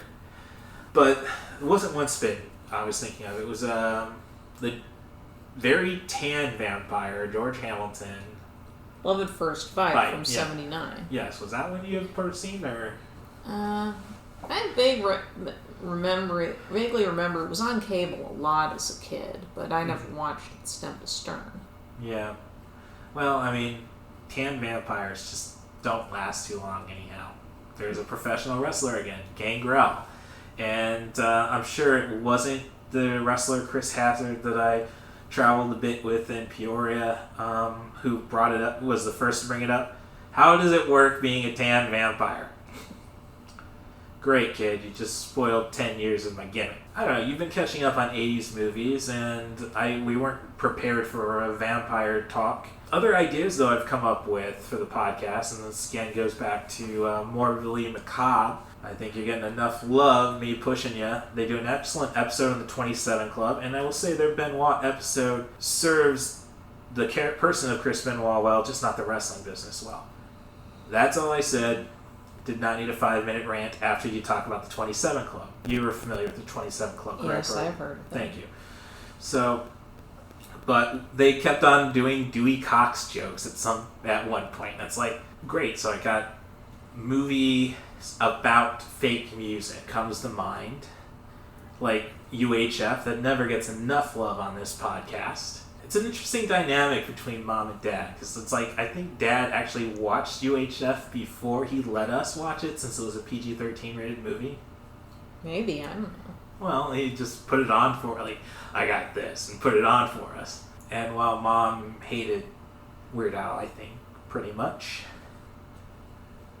But it's funny, I was at the diaper party for our little brother, who's expecting a kid, I think, in a couple months. He was trying to expand our musical taste. I mean, not the R as in the royal R as in the bar patrons, and started playing Don't Pay the Ferryman. Yeah, Christopher. Yeah, I don't know what's more scarring, the overplaying of Moody Blues or Krista Berg really just very much being overt about his storytelling in songs. I mean, it's not movie related unless Lady in Red, was that an 80s movie? No. Okay. I thought there was something with Gene Wilder. The Woman in Red. Yes. And that's the one with the Stevie Wonder soundtrack. Oh, okay. But we were talking earlier about John Waters and eating dog poop.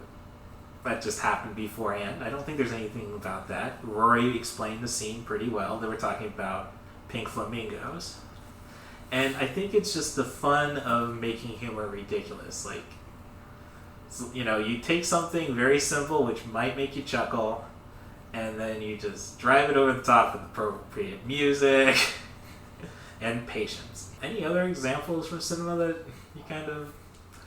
Like, I know Monty Python did it plenty well. Like, ending the entire scene with the guy who explodes from eating, with the person cleaning up the mess. But at least... Russ. I'm leaving it there, but just taking it to a new extreme. Well, absurdist humor is very hard to pull off. For any movie that can get it right, there's ones that don't get so far. I've seen the Mr. Show movie, Run, Ronnie, Run, and that makes a go of this sort of thing, but doesn't get there. I can see why it wound up getting buried by the distributor. I just find it very interesting because you showed me Criterion Channel's trailer. Yeah, they're doing a John Waters program this month. Yep, and because they have a few films in the collection, and thinking about stuff that comedies that go for absurdist humor, I think one problem now is that a lot of it does end up being more unpleasant than funny. Oh, I don't know. I mean, Borat, I think, pretty much nailed it. It's hard to talk about this sort of things because we all have our reputations to protect. Okay. It's hard to describe these sort of things.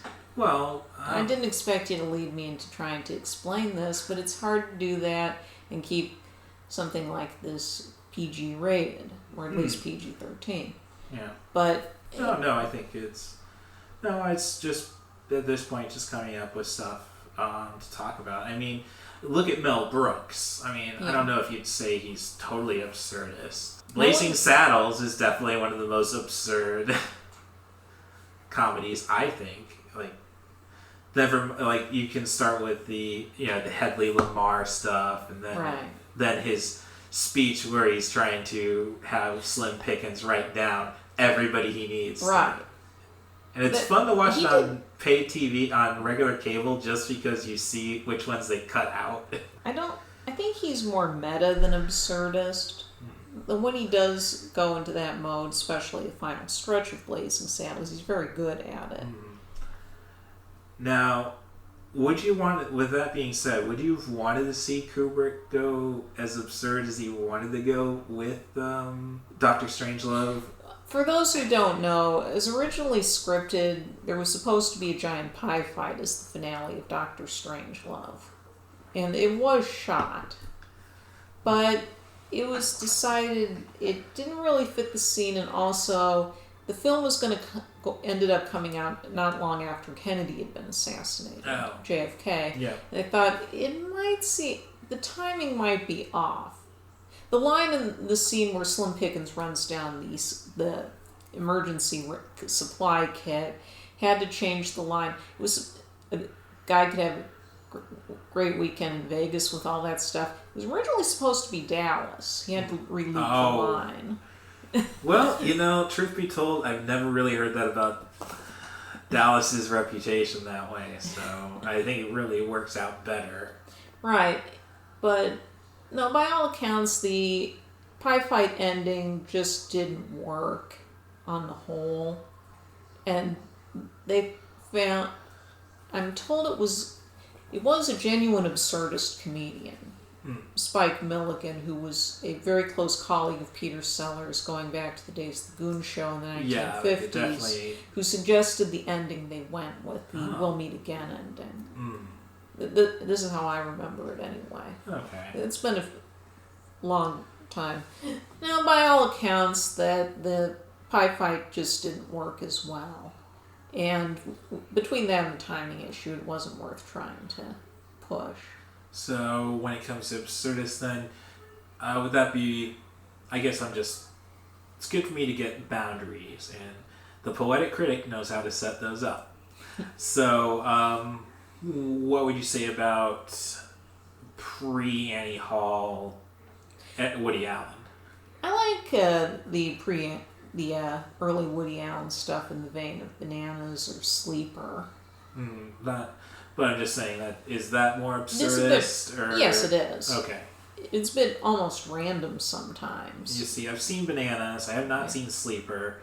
I had plenty of fun with everything you wanted to ever know about sex, but was afraid to ask. Yeah, the early ones do edge closer to absurdism.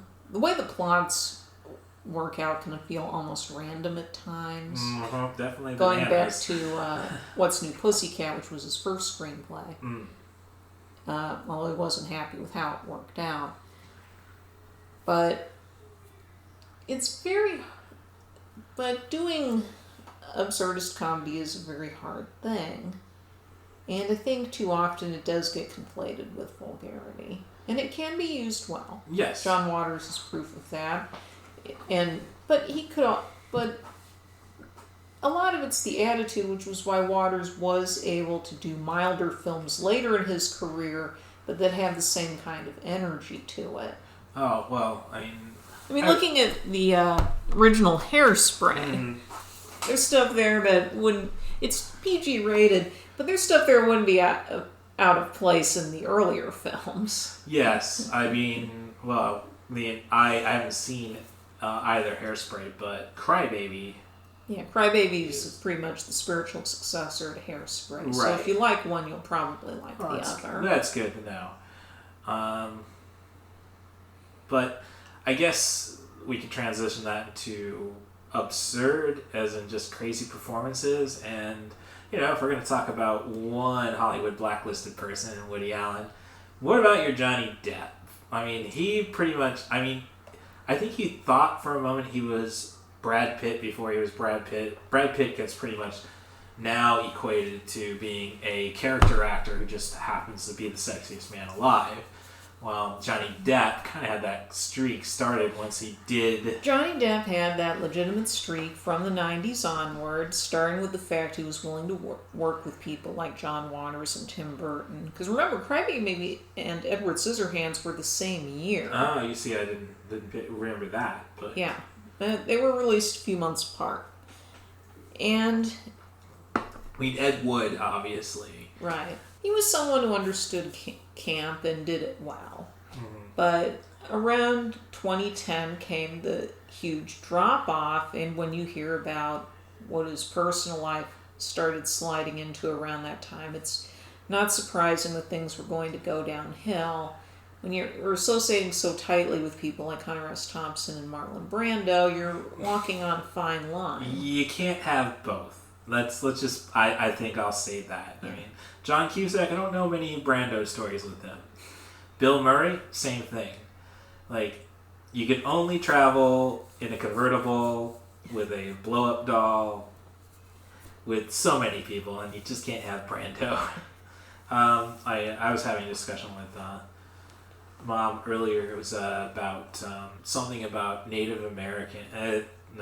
We're genealogy stuff, and I think it's better to avoid that for my sake. Let's just say, listen to your DNA test. Let's see, we've done vampires a little bit, we've done absurdist humor a little bit. I don't know how much of this you're going to find usable. I don't know what the rest of this episode's going to be like. Well, I don't know. It's pretty much, we're at the 35-minute mark, and no, we're just it's going to be more difficult having a title for this than anything. Well, what if you run into somebody later this week you want to do an episode? Well, you could just do the greatest hits. Yeah, no, I could probably split this up into like 2 YouTube videos at 15 minutes a piece or so. What did fascinate me, and kind of alluded to it, was that you've been watching a lot of 80s movies recently. Yeah. And we've all pretty much determined that is a weird time when it came to running time. I think we've talked about it with the Ivan Reitman, Harold Ramis, Bill Murray episode about how Reitman and John Landis pretty much said, no, if there's funny stuff, we're going to film it all. Ghostbusters, I'm about to say, is a perfect movie, but obviously Stripes and even Animal House weren't. So it's just basically, you said the movies you've been watching not necessarily fit in the parameters of 90 for chill. What do you think really happened, in your opinion, I guess, and when it came to why we decided to just, go from, 12 minutes a reel, so, 8 reels to 10, 15, 13 wheels? I don't think the reel length has anything to do with this. What is interesting is why movies were shorter in the 80s. Yeah. I think it was Tasha Robinson who was writing for the AV Club website who said it could have been the influence of MTV, could have been just theaters wanting to get more shows in a day. Oh. But there are a lot more 90 to 105 minute movies in the 80s than in the surrounding decades. I mean, you do sometimes get titles that run significantly longer, especially anything that was being positioned as Oscar bait, Well, if you're going to do an epic historical movie, it's almost a given you're going to end up going past 2. But otherwise, you have a lot of substantially shorter movies. Well, I find Oscar bait really interesting because let's go back to Woody Allen in 1977. Right. Where his sub 100 minute movie wins the Best Picture Oscar, which it's definitely a 5-star movie, but I wouldn't put it ahead of Star Wars. I just think Star Wars is a more complete project than, and you know what, let's just throw Jeff Goldblum in here for a quick gag, or pulling the I can't remember the name of the author when they're discussing when he's waiting in line at this film. Don't you wish real life? Marshall McLuhan? Yes. Yeah. You don't know anything about my work. And I do not understand how you have a job in academia. Don't you wish real life is this way? Or the animated bit with right. I guess it's like maybe Annie Hall is the perfect Woody Allen movie just because it's kind of a nice little transitionary piece. It's certainly the transitional film. It's not my favorite. I don't know if I have one.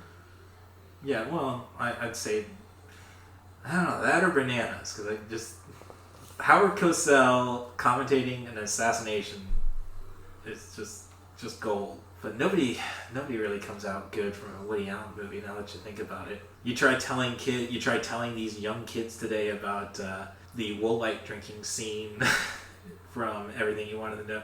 That just ruins Willy Wonka for them. Well, don't even get me started. I mean, I just want to say to these kids, don't even get me started on Hear No Evil, See No Evil.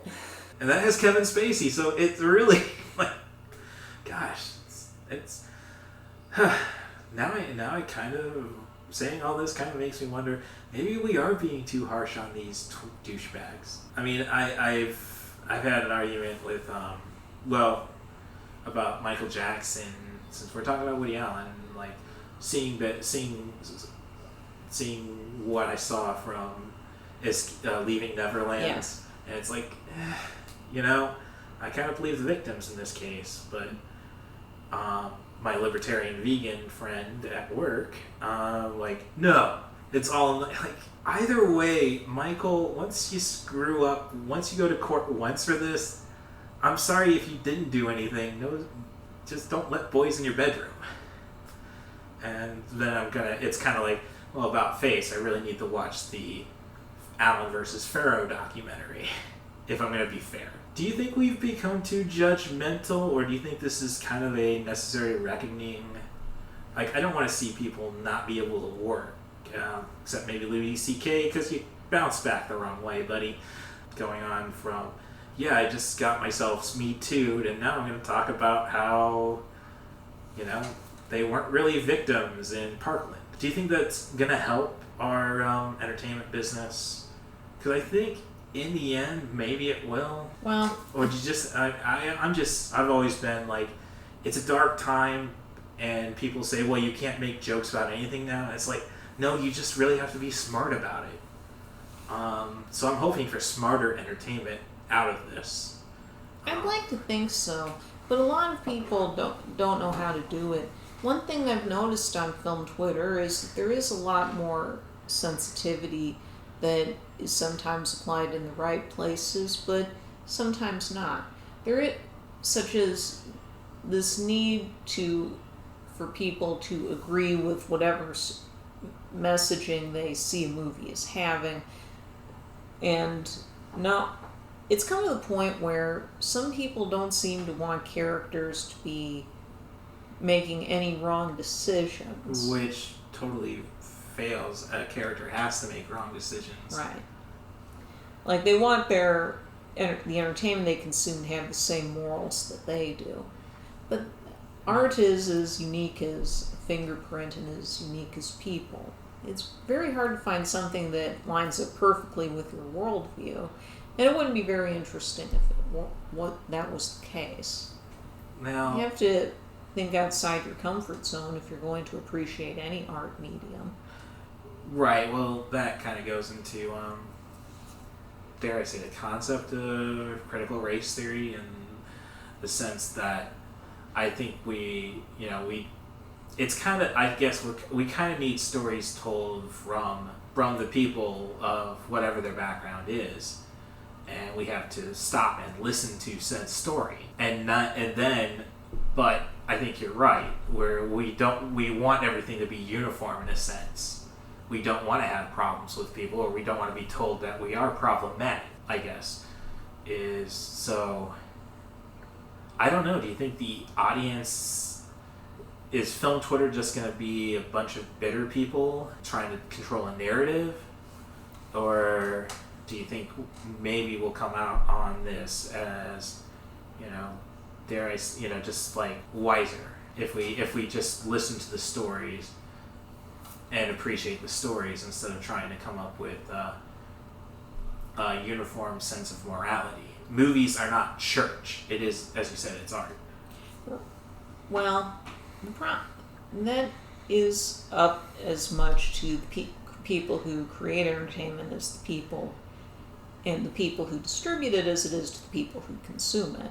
One of the main problems with the corporate hegemony we have in Hollywood right now, with many of the major and even most of the minor studios, is that it's seen as a zero-sum game. They're only willing to put so many eggs in so many baskets So it's a lot harder for anybody to tell the stories they want to tell if they don't toe a 4-quadrant, all things to all people line. And you get rather bland entertainment out of that when you're trying not to upset anybody. And you inevitably will anyway, because of the way the current discourse, especially in a place like Twitter, works. There's a lot of, say, the colorism issues that In the Heights has been having, in that there are valid points to be made. And I think Lin-Manuel Miranda got ahead of it and just said, look, yeah, I messed up. Right. And part of the problem is that... Well, Rita Moreno says, you're never going to please everybody, so... Well, she didn't handle that well. Yeah. But the point is that part of the problem is that because not enough people are getting opportunities to tell their stories, this leaves projects in more of a bind to try and struggling to be as inclusive as possible so no one feels left out. It's not that trying to do so isn't beneficial for a work of art, but many artists have blind spots, so it would be much easier to just have enough projects open to everybody so you don't have to put all your weight on one thing. It's like what happened with the Pooh on The Simpsons. He was once a fairly popular character with Indians and Indian Americans, as he was a fully developed character, a fun character, but because there were never any other depictions of Indians and Indian Americans in media, that it came to the point where he was an albatross around their necks in terms of cultural representation, and he's no longer seen as just an amusing character, but as something that does get awfully close to something like blackface, or at least enacting a stereotype for the amusement of others. Yeah. Well, this goes into a lot of, especially the Asian community trying to, tell their story right now. And I know a lot of people are over the moon about Crazy Rich Asians. And now you have actors saying, yeah, we kind of laid into the stereotypes a little too much on that one, despite the fact that it gave a large amount of Asians a project. But part of that issue is that you're saying Asians as if it's one hegemonous group. No, it isn't. It's homogenous. Right? No, they should have called it East Asians or whatever. But that's a far wordier title. We're walking into we're kind of, I guess, we're only looking, just a preface anything, we're just looking at how people are looking at art right now and trying to figure out how to get over people who are just, I don't want to say overly sensitive, because I think you should be very sensitive about your representation. But I think it's more about the keyboard warriors who are just trying to be more woke than the next person. Oh, yes. There's always people like that. Yeah, as I was saying, I'm trying to tread lightly now because we're two white, cis people. And, we're just trying to judge the commentary. We definitely don't know everybody's experiences, which I'm saying is, and I think you agree, I think we'd be better off if we got to know everybody's experiences instead of trying to not offend anybody. So I guess we're kind of desperate for more independent film then to come back to... It would be nice if there were more of a thriving art scene in the United States in general, but I don't think that's going to happen. The government has traditionally never been very supportive of the arts in this country. Yeah. It's been that way for decades. Well, I would probably say we have a few playwrights and Mark Twain. We've got some great commentary. The guy who wrote The Jungle. Obviously Orwell, 84. I don't know. It's interesting being an American because it's not, and I can see why Why are you bringing George Orwell into this? Well, no, I'm just saying in terms of great He wasn't author. an American. Oh, so okay. Well, see, I blame the education system for just saying, "Oh, Orwellian." No, it totally makes sense that he wasn't one, but I'm just trying to Upton Sinclair. See, it's coming to my mind, everything. But I'm just saying we've never been a very artistic country to begin with, it seems. Like the 60s was pretty much our peak in a lot of ways with Warhol. And that's still more of a commentary on what is art. So we need more art, but we're not going to get more art, I think is where we're at right now. At this point, yes. I know, you can't expect the government of the United States to do anything about anything, sadly. So we're not going to get more art in school. So I don't know. I mean, Pixar, well, even you brought up that Pixar is more of a capitalist interpretation of imagination. That was not your idea. Not my idea. I was just mentioning that this was being discussed on Twitter. Mm-hmm. So what would you say to the mouse to make things better? There's nothing I could say that could make a difference as a consumer or even someone who creates in their spare time. The mouse, or Disney, is the Walt Disney Company, as we would properly call it, is going to go where the money is. And they don't have any qualms working in places like China. I can't see that, and they've been very slow to try and diversify what they have, be it the Marvel movies or Star Wars. So I think you're pretty much of the opinion, aside from their animated features and however they can expand upon those already established IPs, they're not doing anything for originality, really? No, they only have occasional original concepts anymore. I mean, their next animated feature, Encanto, is an original concept. Okay. But I think they've become too beholden to the formulas that work. And there are tons of videos online that go into this further than I do. But if any company is going to keep reinforcing a capitalist mindset and try to be completely middle of the road, it's Disney. And people are plenty happy to vote with their wallets for more Marvel movies or Star Wars, so there's no incentive for them to meaningfully change. Well, I'm going to say this, though. I've been enjoying the Marvel TV series they've done so far, and it's like, I'm kind of cool with them just spending television money right now. I mean, I think I'm still had too much Marvel for the last 23 years. I want my Star Wars movies, but I don't know. And with that being said, if Black Widow doesn't make its money, which it's difficult to make money anyhow.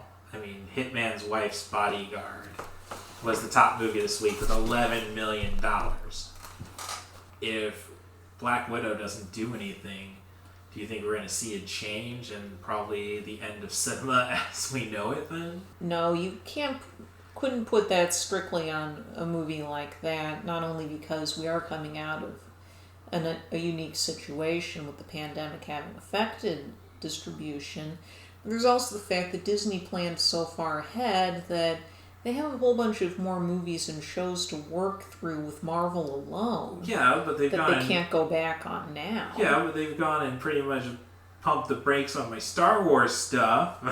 They're still doing plenty of Star Wars. Yes, but I'm just saying it's all television now, really. Like, I don't... They feel that streaming is where the money is right now, far more than theatrical. Okay. That's part of their thinking. They announced that last year when they did the big run where they were announcing all these different projects. And with the movies, I don't think they want to repeat the problems they had with the sequel trilogy and Solo. I mean, it's been pointed out, they haven't really done much with those universes since they wrapped them up. Merchandising has been pulled back for newer characters. I'm upset that I can't buy my Rey lightsaber. Rey's lightsaber is not Luke's lightsaber. Rey's lightsaber is the yellow blade. Is basically looks like a piece of junk, but it's our piece of junk, people. Which does bring me to this, and I think we can close her out. And you liked it on Facebook, something you did catch from my Facebook feed. Right. When I talked about leaving Saw and Spiral Book of Saw, which I brought up to you, is like, I think the problem is that when you play a cop character, you should be stuck playing that cop character. Murtaugh should have been fighting Predator, not whatever his name was. It would have been great to have Riggs there, too, but maybe it would have been too tough for the Predator in that case. But Chris Rock definitely should have been his cop from Lethal Weapon 4 in Spiral. I don't remember any of this. No, I briefly said it, and we're doing this after you got off work, so. Right. But that thing you liked was about how I found a couple of people now who like newer stuff, and when they see it, they attach themselves to that more than the original classic stuff. Like, I know people now who appreciate the sequel trilogy, and they're not kids. Like, everybody excuses the prequels because they can't, that's a generation's Star Wars. Right. But now we're not to that point. Like, I don't know if it's just having, maybe Rey is now paying off, and, like, given some time, like the prequels were given some time, the sequels might be able to do something again. Because there's an audience for it. People liked Rey and related to her. There might be down the line once Disney exhausts the more profitable concepts. So it's basically Disney's just going to keep doing what they're doing until the stock goes down. Yes. Oh, that's kind of sad. Disney has no incentive to change right now. It's that big of a company. Even if Black Widow doesn't make money, it's not like any of their recent releases are making huge bank. The market just isn't set up for anybody to do that. Well, Cruella looks like it's doing okay, but it's an issue of managing loss at this point. Okay. And I think they have enough money that they can withstand this. I mean, they did see a huge boom in subscribers. I would say that the problems the theme parks had due to the pandemic were probably more damaging to the bottom line. All right. Well, and you thought you were never going to use that accounting associates for anything, didn't you? Again, the Poetic Critic, one of the smartest minds on film Twitter. I'm not going to ask you for your Twitter handle because you already sort of said it. But if you're looking for fun movies, go to letterboxd/CNDarth. If you're looking for the wise movies, go to the 5-star stuff of the Poetic Critic. If you can find 5-star stuff, she's tougher than I am. I've given a few films 5 stars. So Wouldn't say they were necessarily wise, though. Well, I don't know. I think you're wiser if you watch excellent cinema. You should become wiser. I mean, it goes back to Obi-Wan Kenobi saying the difference between knowledge and wisdom. But I guess my biggest problem with Letterboxd right now is that, and it's not my problem with Letterboxd, it's my problem with you people out there and your top 150 movies. So I went through the first 3 pages of this. Oh, I could read through this, all right. And then I go back and check out my profile, and it lists your films in yearly release. Yeah. Chronological release. That's the default anyway. Right. Okay, so I go to, all right, let's see how many I really have on this 5th page. And we go from 1979 to 12 Angry Men. People, start watching older movies. Make them more popular. Make my algorithm look better.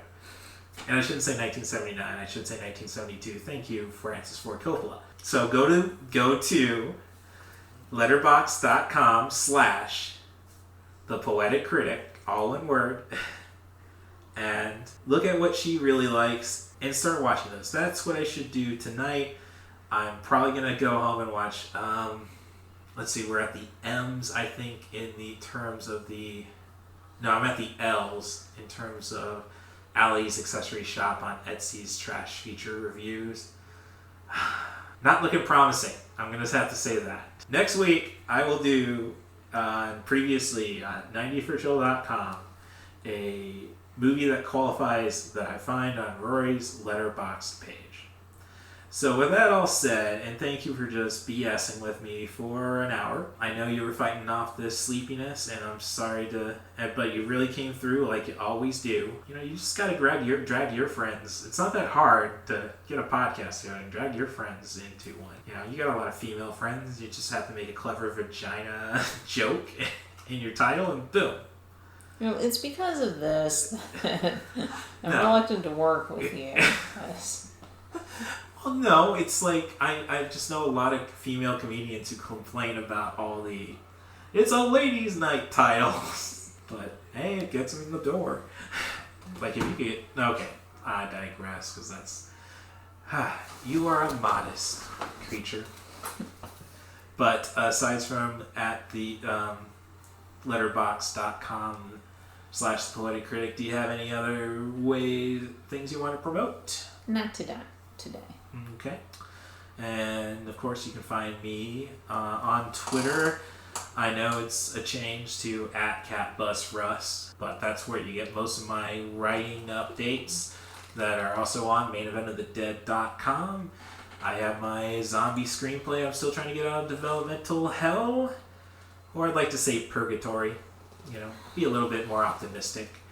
You can send me requests for a treatment of that pro wrestling zomcom. Email rustthebus07@gmail.com, or you can direct message me on Twitter as well. So thanks again for coming, and I'm sorry, thanks again for returning to the podcast. We don't need any of that other kind of arrival on this podcast. Thanks again, and thank you very much again, The Poetic Critic.